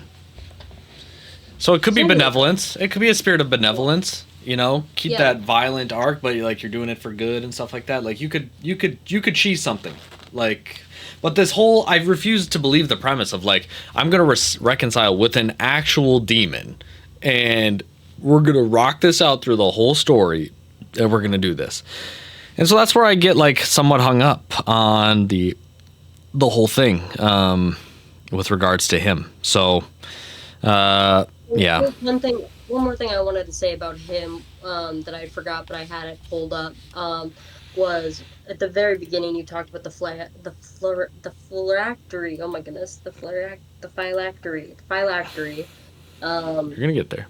and I think, um, I feel like part of the reason, possibly, I don't know, part of the reason the phylactery was more scrapped is because of like just the word connotation, like also being like a Jewish religious word, and so I feel like maybe that was part of the reason, like, like that's the original use of the word. They felt a little more uncomfortable about it now than they did in 2014, and then in 2008, sorry. Um, Knowing that that's where it came from, but like I don't actually know if that's the case, but If just that's like from true, like that's just dumb. if that's true, that's where it came from, because that is true. No, no, no. I'm saying if that's true, that's dumb. In terms of that's why they Oh, got rid of it. I'm not saying its ties to Jewish culture or the religion is dumb. No, not that. I'm saying the removal or the erasure of the word or the concept is dumb because yeah. all of fantasy lore borrows from real world cultures and just appropriates it for the world that it's built for. And that's not a right thing or a wrong thing. It's just words have different meanings in different environments or different topics or whatever the case may be. No, I agree. I feel like that could be one of the reasons, which I think is a whole nother conversation actually about some other aspects of this game, potentially. Uh, but I this is off topic. I have to say it though because I just got the notification. I got a 10 out of 10 on my geography final. There you Yay! go. Or There on you my go. final project, my cartography project. Hooray! Sorry, I needed to say that because Congratulations. You made it. I'm late. You've made it. That means I will pass all my classes. probably still, and that means I'll graduate. So that's great. You made it big. You made it big. Look at Thank that. you. Thank. Well, Look at that. That's beautiful. That's beautiful. I Um, apologize. no, we can. Topic. That's fine. That's fine. You can go with it. Is there anything that you want to keep building on with regards to Lucanus or Spite? No, not with them. Like, there's more I could say about the crows themselves, but let's move on to the next Okay, companion. I think. let's talk about Nev. Nev. I want you to start with I'll Nev. start with Nev for me. Yeah, because I don't know much about how what you think about Nev. I really didn't like Nev at first. I was like, God, you're a bitch. Um, Replaying the game a little bit. I want to say it also makes a big difference on who gets hurt in the fight with when you disrupt Solus's ritual on how bitchy they are in comparison. Because I feel like if Nev doesn't get hurt, she's a little less bitchy and just more like I do things on my own, which can still be perceived as kind of bitchy. Um, she's just kind of a lone wolf type, or wants to be, but she's a softie. She's the softie. Um, I actually really like her. I was surprised how much I ended up really liking Nev by the end of the game. Um, Genuinely surprised. Um, Especially because I saved Treviso over Minrathis, so I had to work to regain her trust. And that did make that relationship like more valuable to me because of that. And like those are the great things that like actual stakes in the game do. Like that relationship means more to me because of that, I think, rather than her kind of just like having an overall okay opinion of me going into things or neutral. Like I had the setback. Um, I think that her like, this is such like a also dumb thing to critique. I hate all of her outfits. I don't like any of them. They feel the most out of setting for me. Like not the prosthetic. I want to be clear, because there was discussion about magic and Wow. but like her actual like detective-y outfit, I just really don't like any of them. I'm like but her neutral outfit is my favorite of hers. Um, I think that she is an interesting character, being a mage, but playing the more detective role, which isn't something we see a lot, I feel like. It like really across the board, like usually if you're someone that's playing a detective, you're some kind of rogue, really, or I don't know, some kind of sheriff type beat guy with a gun. I don't really know, but Mm-hmm.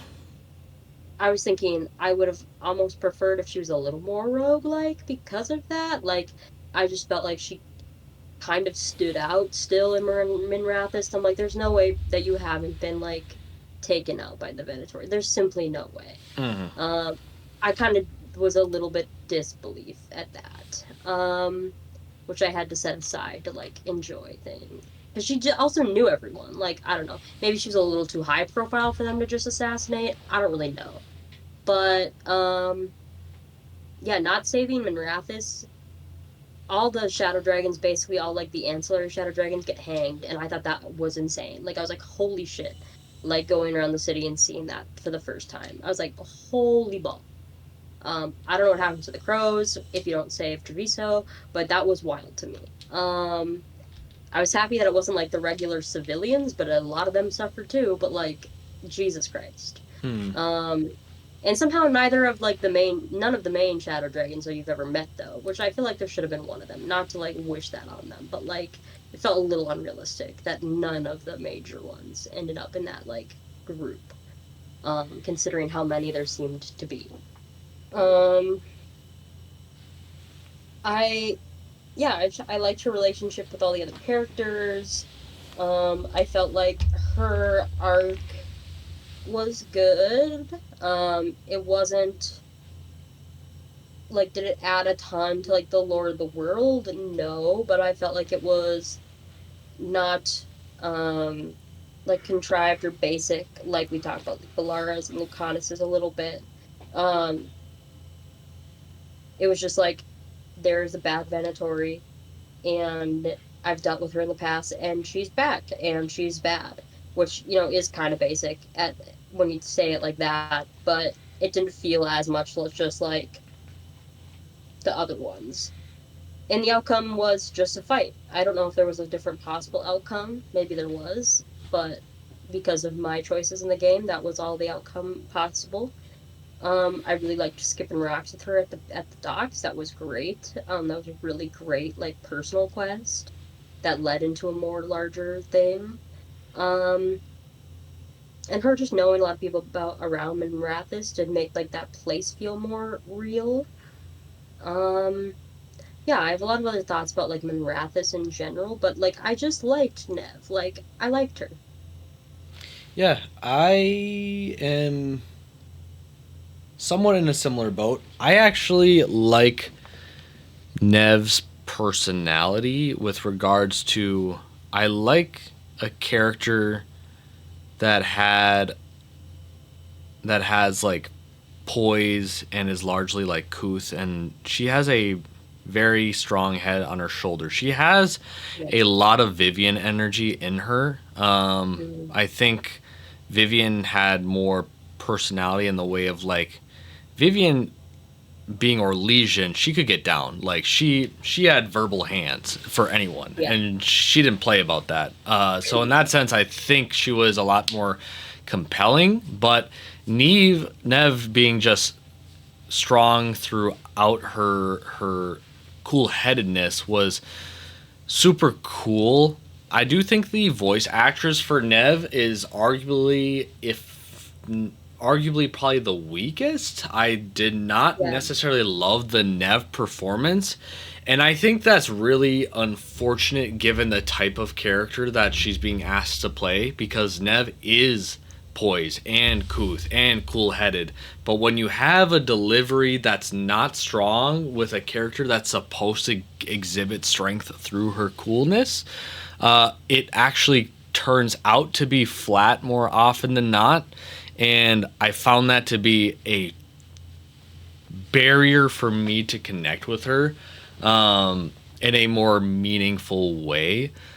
I thought the detective stuff was cool on paper, but what you're actually detectivizing is kind of go to this place, follow a trail of blood, and then press the A button at some point or press the X button.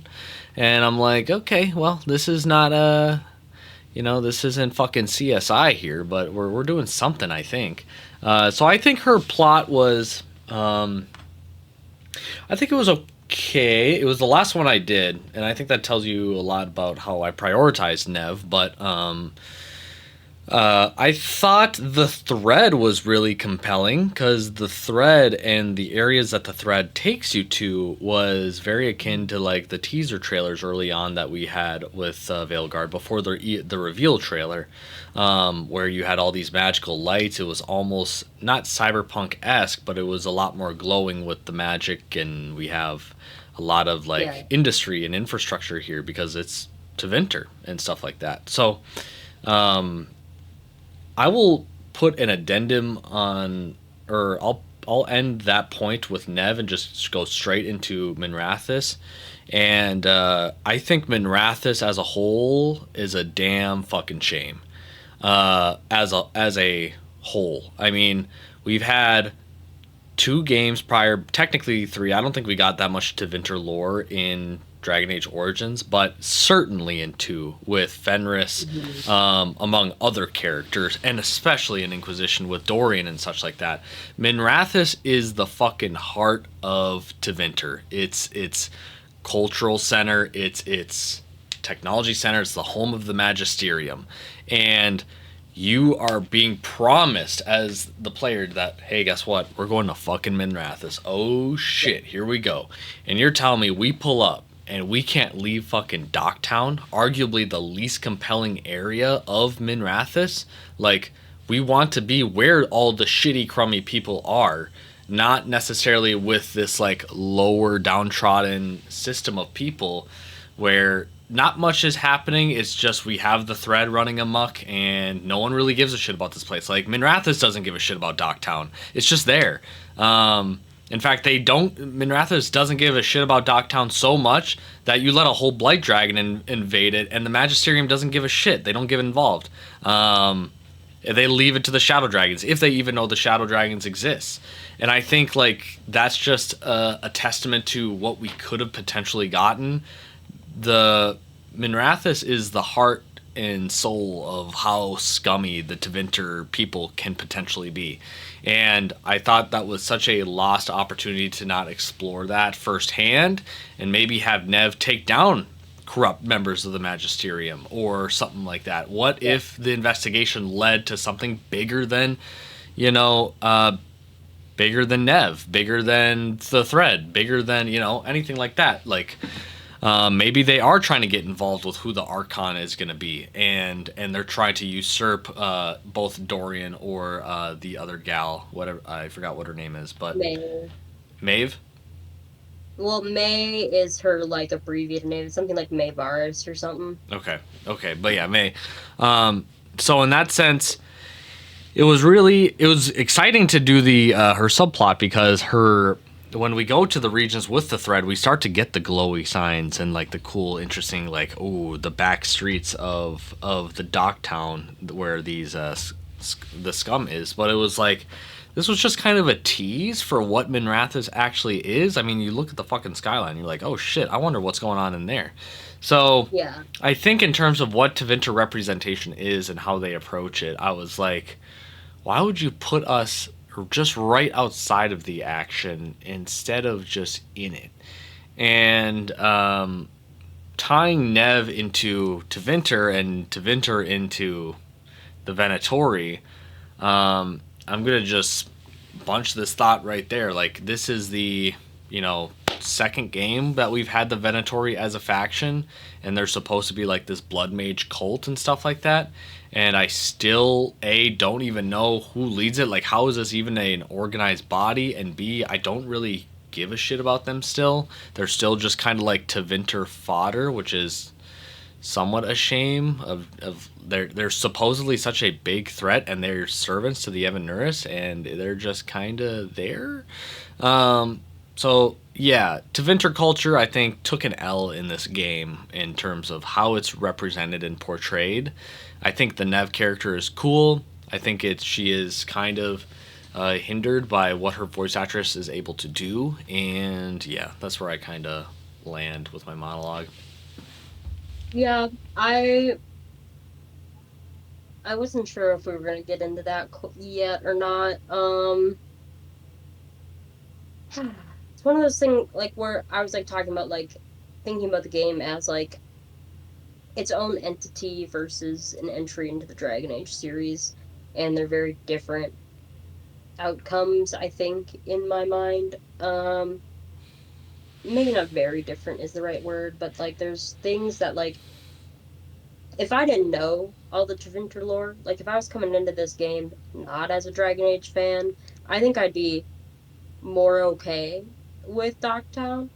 Um, as the totality of Minrathous that we get to see. Um,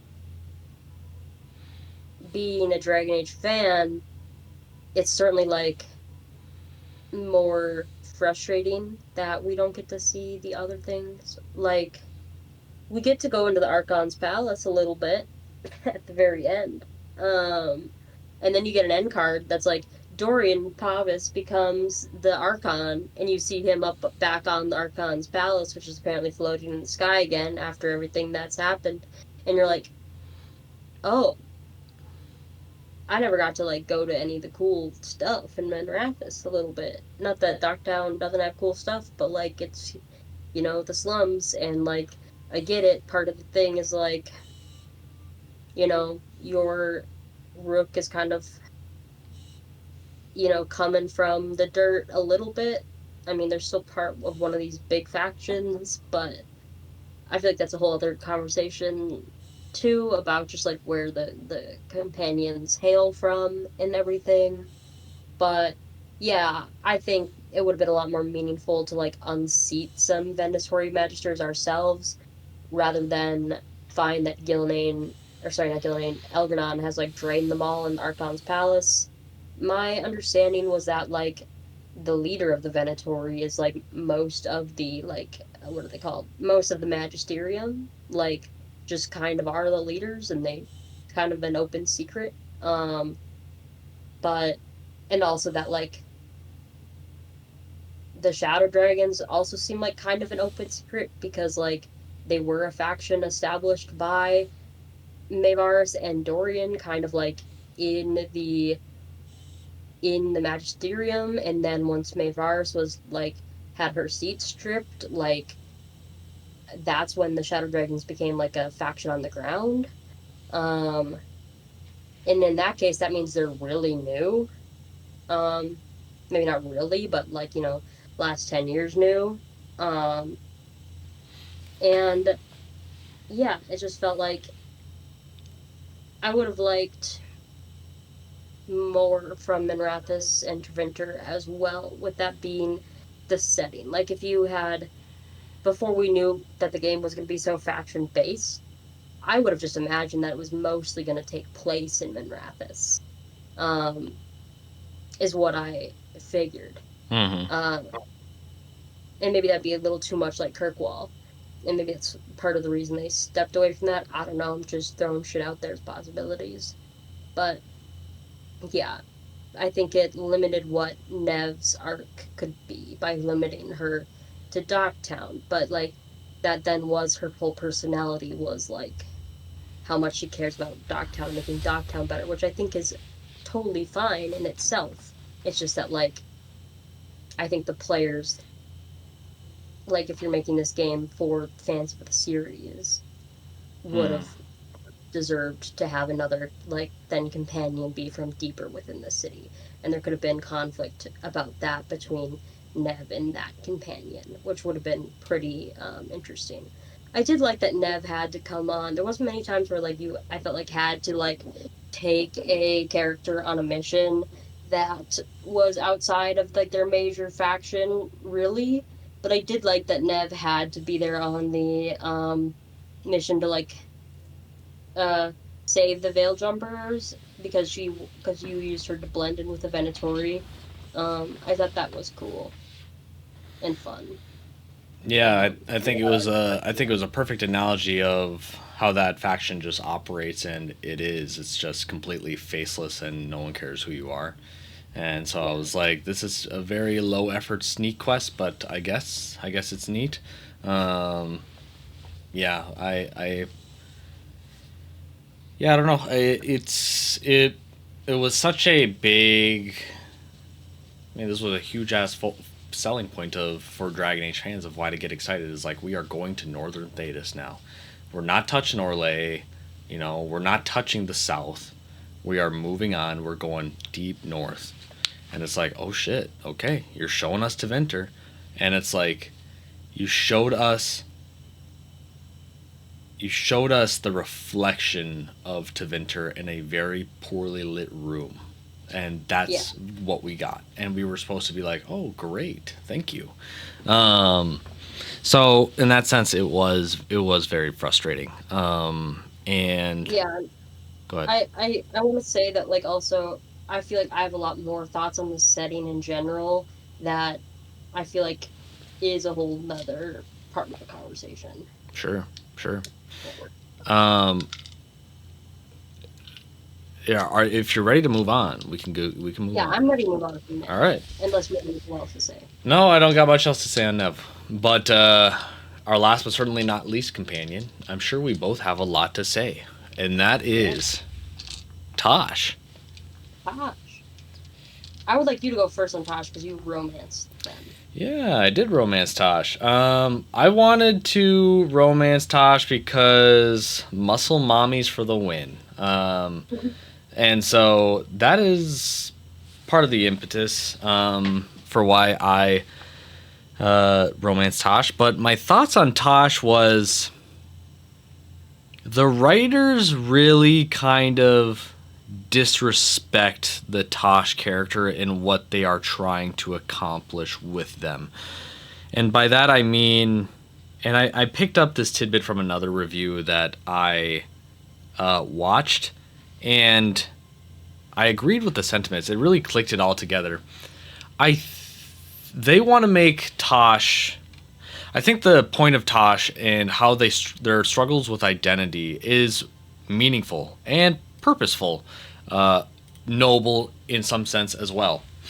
What I think where it doesn't land is, first of all, the writing, but I don't really want to get into the writing because the writing is like, that kind of goes without saying. It's been a through line through almost a lot of these characters that we've been talking about, is that the writing kind of is hit or miss. But the issue with Tasha's not personality, but their writing, is that they give her all of the burdens in the world. They give her, them the struggle with identity on the spectrum with regards to being binary, non-binary. They give them a cultural identity problem between Rivani culture and Kuhn culture, and they also give us a partially integrated family drama that ties it all together underneath this overarching arc in air quotes, about this Dragon Lord character. And I think this is very tough because there is a lot of nuance with all of these issues, and you are juxtaposing that on top of Tasha's not very verbose. Like, they struggle with talking about certain things at certain points in time that, as a player, I'll say, had made it very frustrating for me. They're very curt in their delivery, and in some cases crass. And you see this in certain altercations, like with Emmerich, as well as other characters, where you're like, oh, Tosh, like, you're going through something, like, you're feeling something. And I really sympathize with that. I don't know why they sandbagged them this much in this way. I think, like, just going back to the most recent character, Nev. Nev, emotionally, personally, what is her biggest thing that she has to accomplish? Oh, what do I mean to Docktown? That's it. And then Tosh is over here fighting for their lives, being like, I don't know who I am. I don't know my culture. I am at the cusp of losing my mom. I don't know how to talk to her. She's dead. Oh, okay. And now I have the Shadow Lord fucker. And on top of the fact that I'm a dragon hunter, a part of the Lords of Fortune, like, they put so much into Tosh, and not any one single thing I think is allowed to, like, shine or really blossom in the way of, like, oh shit, like, I really have seen Tosh come full circle now. They're completely changed. They just go through a lot, and then their arc ends, and I really feel bad for that. And so, taking it one by one, I think the non-binary stuff, just fine for me. I really don't. It doesn't bother me. I mean, Dragon Age has been dealing with very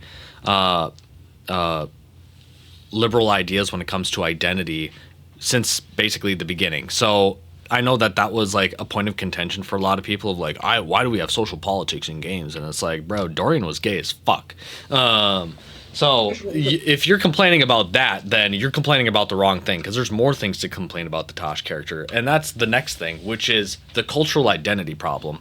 I think it's very odd for white writers to write about the nuances of gender identity for a character, but when it comes to culture, there's no nuance. And speaking specifically to them really wanting us to pick whether Tosh is Rivani or Kuhn. And it's like, and I know it's not you're telling them what culture they should be a part of. You're not telling them, oh, you should be white, you should be black. You're just encouraging or suggesting.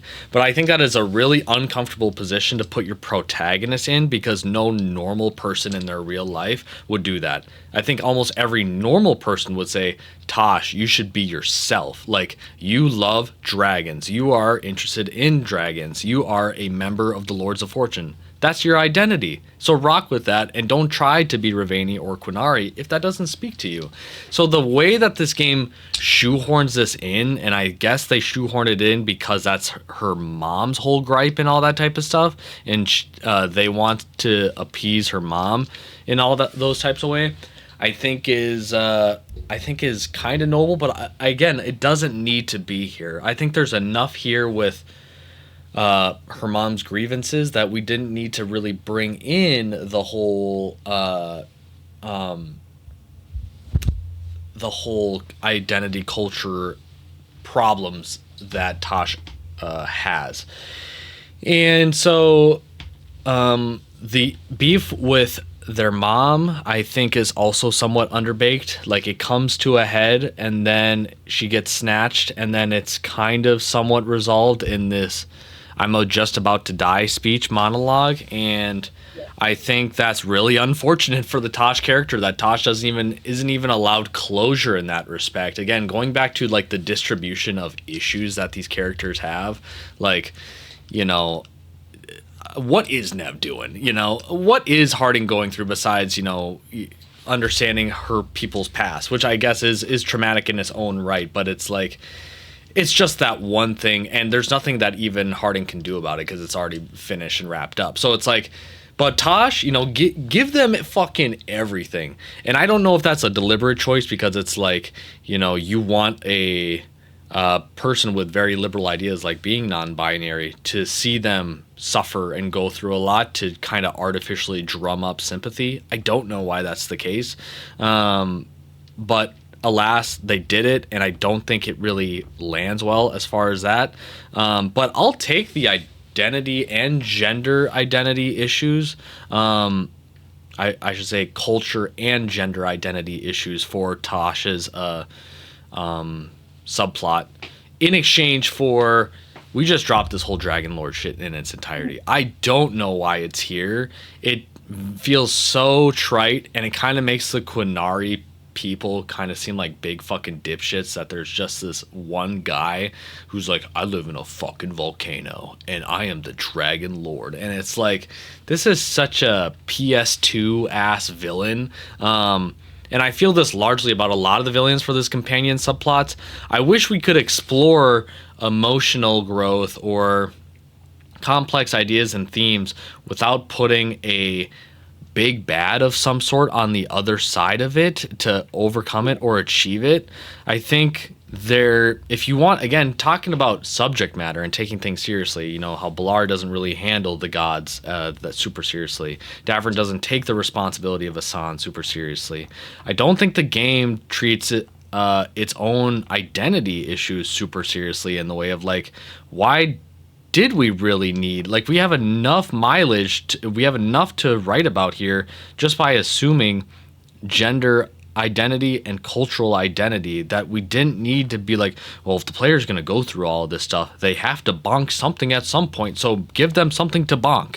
And it's like, it's not needed, dog. It's not needed. I think the volcano's presentation is cool, and that's nice, and all that type of stuff. Like, as a set piece, it's cool, but as a medium to explore Tosh's struggles is really unfortunate. And I think, again, like how their mom dies, it's super unfortunate. Not including some of the facts that, like, you know, Isabel dead names her on accidents for the first time, but later on in the game, Isabel dead names Tosh again and doesn't do push-ups, and it's like, oh, that slipped past the goalie, and that's pretty silly. But I didn't even notice that. When is that? Yeah, Isabel dead names Tosh, I think, or dead pronouns Tosh, when in the final act, if Tosh dies, Isabel talks about Tosh. No way. That's awful. Yeah, and Isabel says, oh, we're gonna miss her, or some shit like that. No. And it's like, Isabel, you dipshit. Oh, man. Yeah. Yeah, so I thought that was funny, but whoopsie. Lots of writing in these games, so I understand making mistakes like that. I mean, I'm sure during this monologue, I've probably said she and her several times, so I understand, like, it's not an easy thing to get right consistently.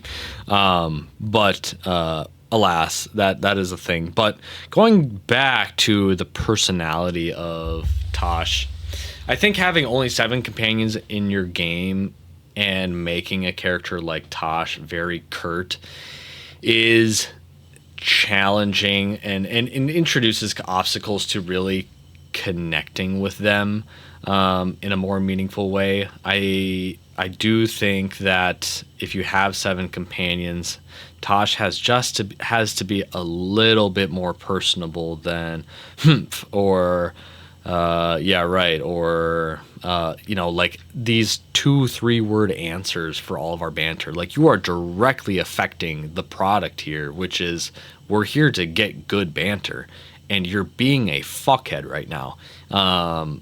And I think that is super frustrating at times. It does get better over the course of the game, and depending on who Tosh is talking to, it gets better.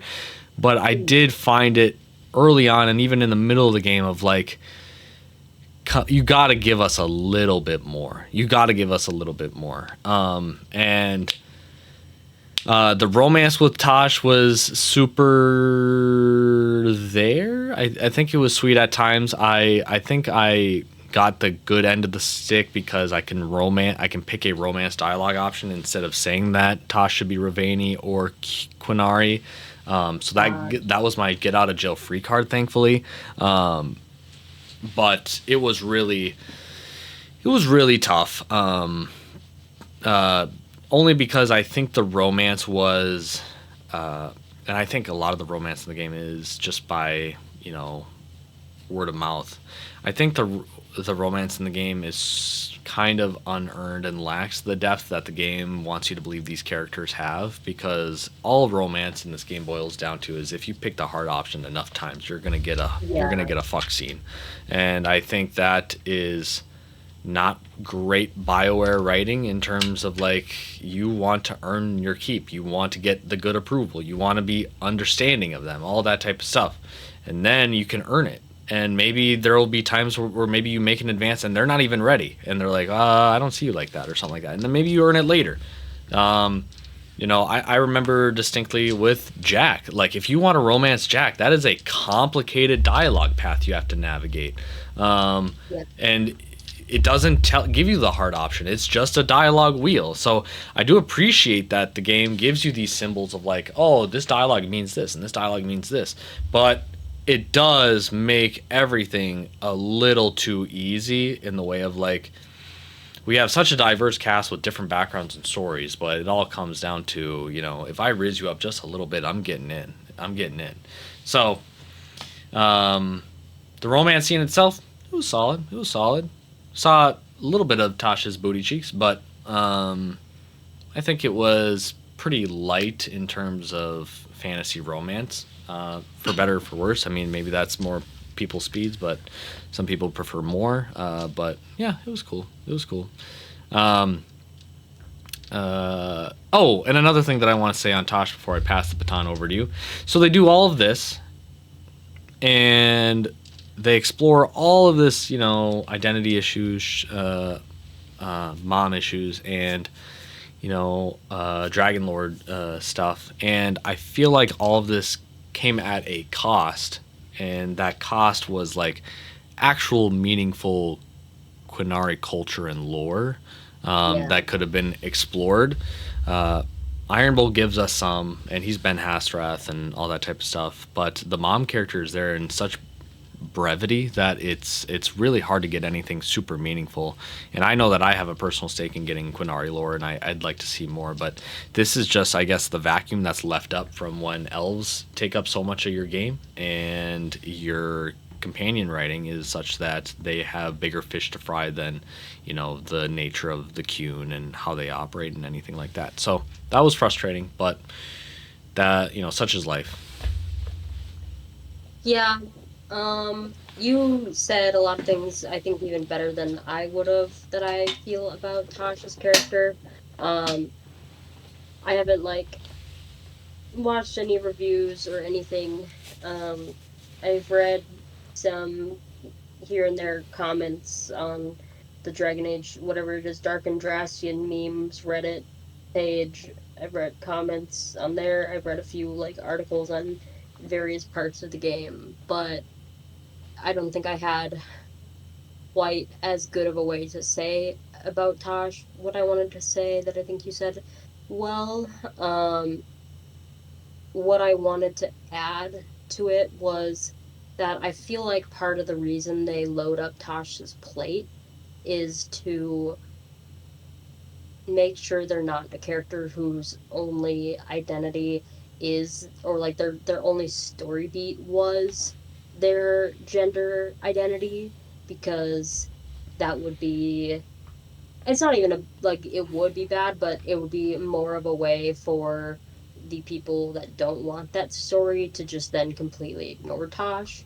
And so they were like, well, we'll give them another thing to be on their plate and another thing, and because each character has like what they're dealing with on the home front, and then also like their factions thing is tied into whatever their personal thing is, and then what they're recruited for in the mission. So while Tosh like fights dragons and stuff, like their like personal journey isn't necessarily about fighting dragons, but like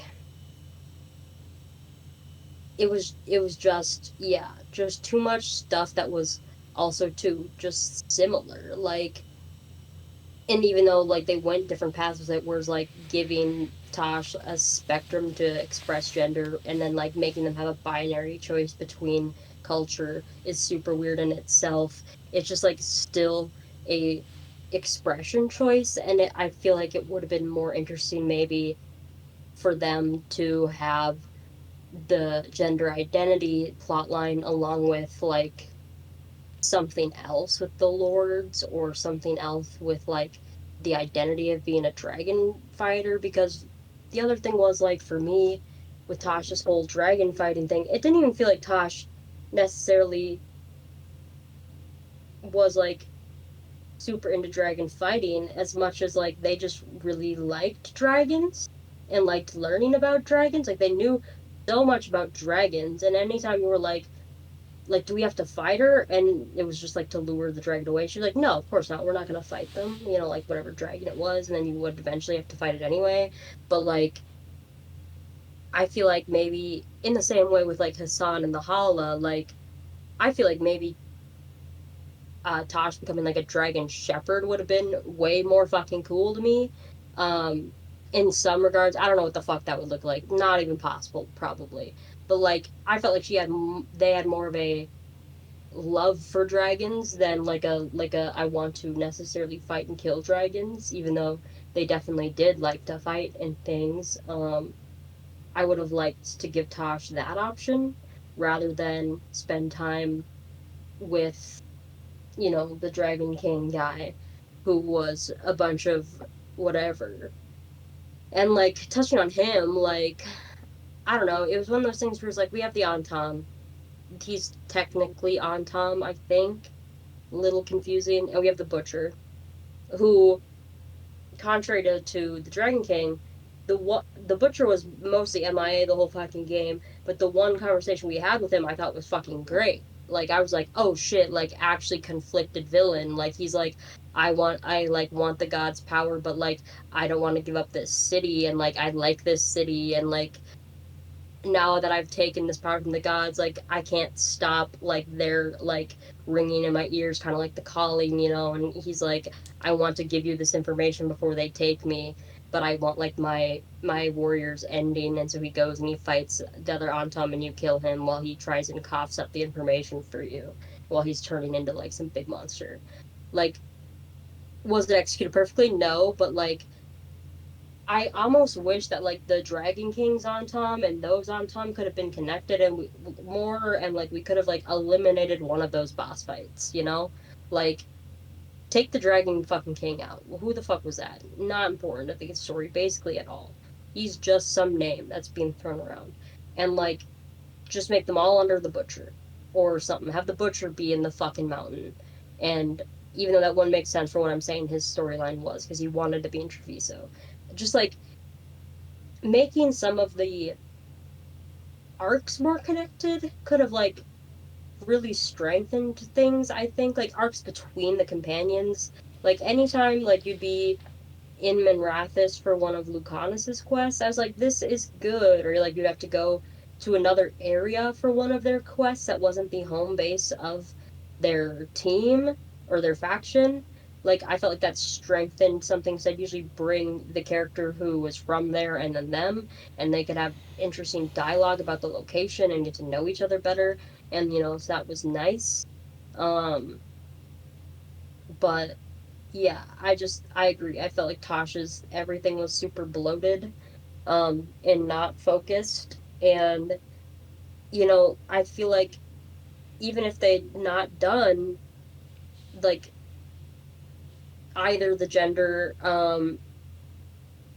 expression like plotline or the Ravani versus Cunari or Cune plotline, like if they'd done them different, those could have been somewhat more of like analogies for each other. Also, you could have acknowledged that you can be a blended culture person, which is like so crazy that they don't really let you pick that option. Like it just feels gross. Like as not romancing Tosh, I did have to pick one and I was like, what the fuck? Um so I picked Ravane because I was like, well, it feels like you like being in the Lord of Fortunes and you like all this stuff. So I'm gonna say that, but I don't feel good about it. Like I don't want you to not care about your Kunari culture, and like I don't want you to disregard that. Like that's not what like why am I getting that binary option? So that's super weird.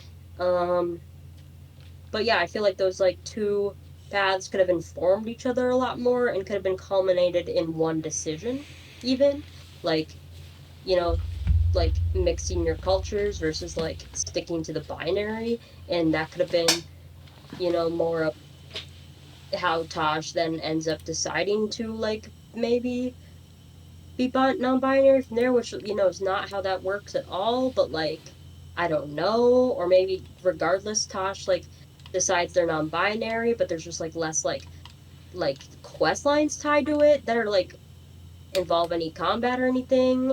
Not that there was really, but like obviously their mom dying resulted in their mom using their correct pronouns. And yeah, like I felt like Tama dying was unfortunate in many ways, but also because like of the redundancy it was starting to give me at just like the point in which I did it, because you have Bellara's quest where her brother dies and that's gonna happen. So her brother dies at the very end of that quest. Then um you have fucking um what the fuck names? Oh no. You have fucking Manfred. There you go. It's not like you have Manfred die, and you have the possibility to bring him back then, but he dies at the end of that quest. And then you have then Tama die at the end of that quest. And I'm like, oh my god, like quite literally Mornwatch minded here, but I'm like, death is not like the end, and it's not like necessarily like the one thing that like is the end of a quest. Like I don't know. I was just like, this is not like the penultimate like life experience that will change a character, right? Like I would have just rather had them talk to their mom, regardless if their mom agreed or disagreed with the outcome. Like I would have rather gone through that conversation as the quest rather than this. Um Tasha's personality in general really grew on me as the game went on. But I remember I flirted with Tosh like exactly like once or twice, because I flirted with them in their room and they like pressed me against the wall and said some horny shit. And it was at that point I had to like really think about Tasha's character. And I was like, Tosh to me feels like a very talented 18-year-old in a group of like 25-year-olds. And like I feel disgusting actually thinking about this. Tosh just feels a lot younger to me because of just the way their personality feels different. Even though like if you look at their like facial features and their hair, like I think they look a little older. but I don't actually know No, Kunari. they're young. They're young. They are young. Okay, cool. I wasn't sure for sure, but it feels like they're the youngest companion, and it just felt like there was a big age gap. And I was like, no, no, no, no. So I did not date Tosh. Basically, that was one of the major decisions in that. And that kind of like informed how I thought about them for the rest of the game, which is that like, they are like they're like the freshmen. They're like some young kid who's a little bit in over their head, but like really talented. And I liked thinking about Tosh like that. Like you're kind of showing them the world and all the things. It made them being kind of crass and curt a little more like not understandable, but maybe more tolerable. Yeah. But Yeah. yeah, I did come to like Tosh a lot more by the end. I was a little disappointed in Tasha's character, not because of like the plot even at all, like that was its own separate thing, but because like when like the character reveal happened, I didn't like get a good soundbite of what their voice sounded like, and I was hoping more for like an older Kunari, is what I was hoping for, an older woman Kunari, um, and we got very young Kunari, and that's fine, but yeah. Yeah. Yeah, no. I think my only pushback on what you would say is that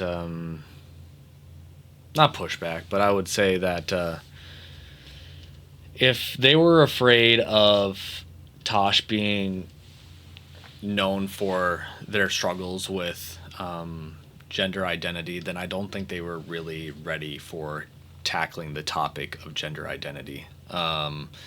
Because if you're afraid of that being what they're known for, I think you're not giving that topic a level of gravity and seriousness such that you could do that in such a way and you pull it off, of course, where it's like, oh shit, that is complicated and that is frustrating. And they lost so much. And you could have a whole story arc about like trying to be this thing, trying to beat that thing, realizing they don't fit and being like, I don't have an answer for any of this. And picking an answer that fits for them comes at a grave cost, and they're changed because of that, and that really sucks. And not to, it's apples and oranges, but the principle or the foundation of it is still the same. Like, to be completely honest, I do not remember much of Dorian's subplot outside of his struggles with being a homosexual Tevinter mage and dealing with his father because of that, and the neglect because of that, and the social taboo that is.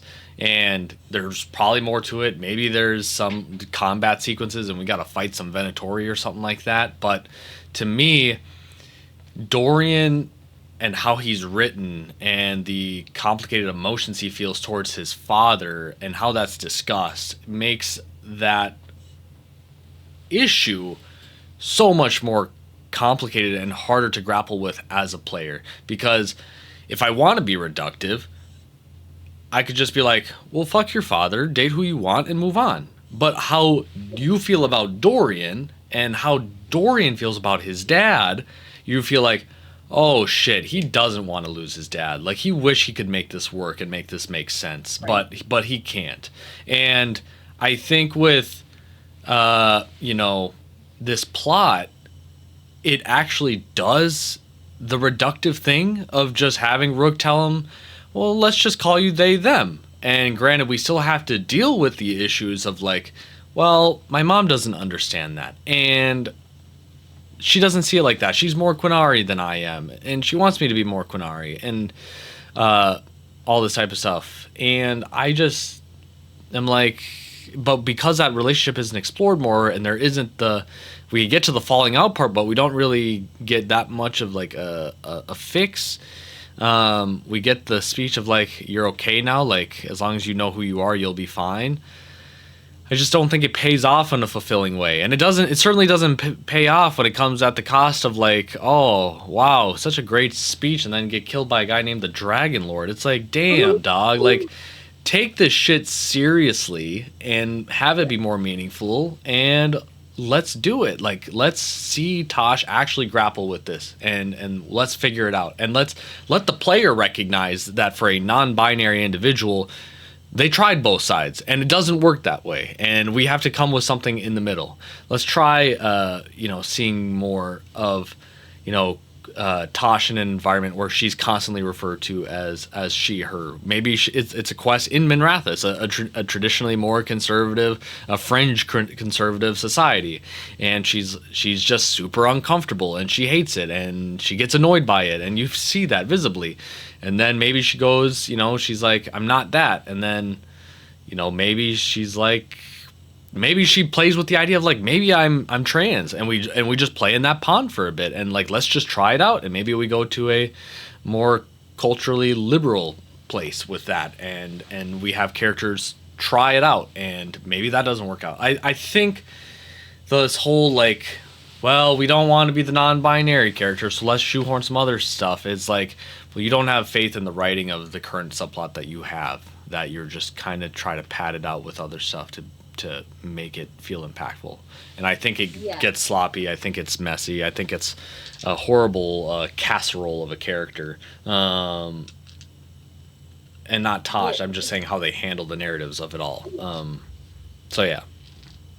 No, I just want to say that like that critique is a critique that doesn't come from just like homophobe type people. Like it's from people within like the community of LGBT and so on and so forth. People where it's like a lot of times in fiction there is a character who is non-binary or lesbian or gay or whatever and whatever within a setting where that is not necessarily expected or traditional. Like, not that it's not expected in fantasy at this point, but like um like let's say in 2014, like it was a little more, I think, bold. That's such a explicitly um, queer character as Dorian. Um, it like I remember when some stories would come out, like when I was, more around like 18, it being like, great, this is a queer story, how fun, except for the only thing it has going for it is that the character is like this character is queer in the story, and that's it. Like there's nothing else about them besides that. And that's the fear of accidentally writing a character that like falls flat because of that, and it like that that is their only characteristic. And I think you're right to say that like that means then that the writing in general, like you're not confident in it, or in the writing in general is bad. I think that that's true. I think that just like sentiment comes from a lot of people who have read, and like myself included, who have like read stories in the past where it's like, oh great, like a character in this is like me, and it's like, oh wow, and they literally like that is a token character. That's not a real character. And Dorian wasn't like that at all, to be fair. And neither even were like Liliana and Zebron being allegedly supposed to be gay and lesbian. Um, like they clearly had a lot of other like interesting parts to their characters than that alone. And I think Tosh would have been just fine if they'd focused more on that and not padded down her story or weighed down their entire plot so much with all this other stuff. Like I do think they could have spent more time on that writing. But I think there is that fear that I think if they had let go of, as they encourage the characters in the game to let go of that kind of fear or that kind of regret or what's holding them back. If they had done that, then um, they could have had a great character that like just quote unquote just that as their storyline, and still be a very interesting character with a lot to offer. Yeah. Yeah. I think I saw the hate stuff come through before I had really got to experience Tosh, so I knew that what was coming. But yeah, it sucks because her writing, her writing, the shit elements about the Tosh character has nothing to do with the identity. It's all in the execution, which sucks because that it gives those talking heads the validation that they're technically right, but they're right for the wrong reasons in terms of like, this is a shit character. And I'm not trying to say Tosh is a shit character. I'm just saying the execution and what they're trying to communicate to the player and what they give them is way too much for what this game is doing. And so I'll yeah, I think we've really dove into Tosh.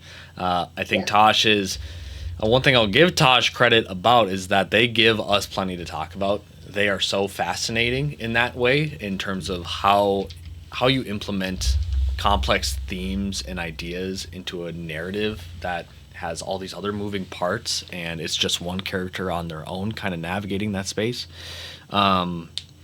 So to take it off from Tosh a little bit and take it to another component of Tosh, but again, it's really just I don't even know how to describe it. It's barely there. It's so faint. But Tosh is a Lord of Fortune, and that is a faction in the game. And I'll have to say, in brief, that the Lords of Fortune don't need to be in this game. Yeah. They I don't understand them. I apparently they're a group of good guy pirates, and they have a lot of cultural sensitivities, and they steal and they make sure that they have their validation checks that they're stealing non-culturally significant items, and they're giving it to the right people if they need it. But other things they will steal and keep it for them. So supposedly they're badass, but I don't think there's anything in the game that sells us on the idea that they're even remotely badass. I don't think there's anything in the game that remotely sells us that the Lords of Fortune are present. It's literally just Isabella, and that's about it. And then everyone else. So, Lords of Fortune has a faction. I couldn't even say a damn shame because I couldn't even begin to care. They introduced the faction in this game basically, so it's like, okay, they're just there. I'm really curious to see how Lords of Fortune players feel, how they receive Lords of Fortune dialogue. I'm interested to see if they were satisfied with that and if there was more context that really was fulfilling. But talking about the faction itself, it's I've seen wet origami have more structure than that. Yeah, I don't really have anything else to say about them. I saw a little bit of a dialogue online that I thought was interesting about them. And it was just, someone just talking, but it was like, Lords of Fortune are interesting because like it kind of felt like American history where it's like, yeah, we came to like this land and it was wild and we like tamed and like how like it just feels like they're just saying shit to say shit to justify their pirating. Like you can't tell me they like genuinely like find a great fucking dragon horn and are like, wow, an ancient elven artifact, let me go take my alluvian over to the Veilguard or the Veil Jumpers and make sure they have this. Like I bet if they find some sites, they like write up a note to like maybe the Heritage Foundation of Ravane and are like, hey guys, we found this ancient elven burial site. We took everything or most things from it, but like we found it and we think that that should be a sacred site. Or like, kind of like doing that, like, and I kind of yeah, I'm like, there's just it's Isabella, like she is her, and she, depending on how you interact with her in Dragon Age 2, like might be a little better person than she was before, but like she's her, and she's definitely doing things, She's a not shady necessarily. motherfucker. She's a shady motherfucker, yeah. And there's a few times in the games where it's like the Lords of Fortune like made sure they got some aid to the crows, right? Was like the few things I was like getting of like what they're actually doing in the world. Um but aside from them being like just kind of there, they're just kind of there. Like Isabella sells you some shit at the end of the game. That's great. That was great. I love seeing her. She's a baddie. I love her. I'm glad she's in the game. Not necessarily this way. Would maybe just like to see her integrated anywhere else, really. Um, yeah, I would have much preferred Lords of Fortune just completely gonzo and you give me Kalsharok. If they needed 7 factions. I would have rather just had one of the characters either not be from a faction or just have 2 characters from the same faction if we like really needed that. Like we said, like having Nev from Darktown and then like maybe another character from Deeper and Rathis. Like, give us more of that space. Yeah, Um, yeah, they could have done more in that way. yeah, Lord's Fortune definitely the weakest, not even a question. Yeah, yeah, I definitely feel that. But that is They have all a the bar. characters. That's true. That is all the characters. That is all 7 of the characters, and a good chunk of the factions. I think the majority of the factions. And we did it in 3 hours. So what we should do is take a pause here, Pearl. Yeah, I was gonna agree. Because this could potentially be another 3 hours to talk about the remainder of the game. And I think we've done enough talking for today with regards to it. But yeah, so let's put a pause here. We'll revisit this when we get some time. And we already have our thoughts collected, so we just have to book something on the calendar and get it done, and then we'll be all set to go. I don't know what I have going on tomorrow, but in theory, I could potentially do something maybe tomorrow morning with regards to tomorrow morning for me. Okay. Then let me pause here.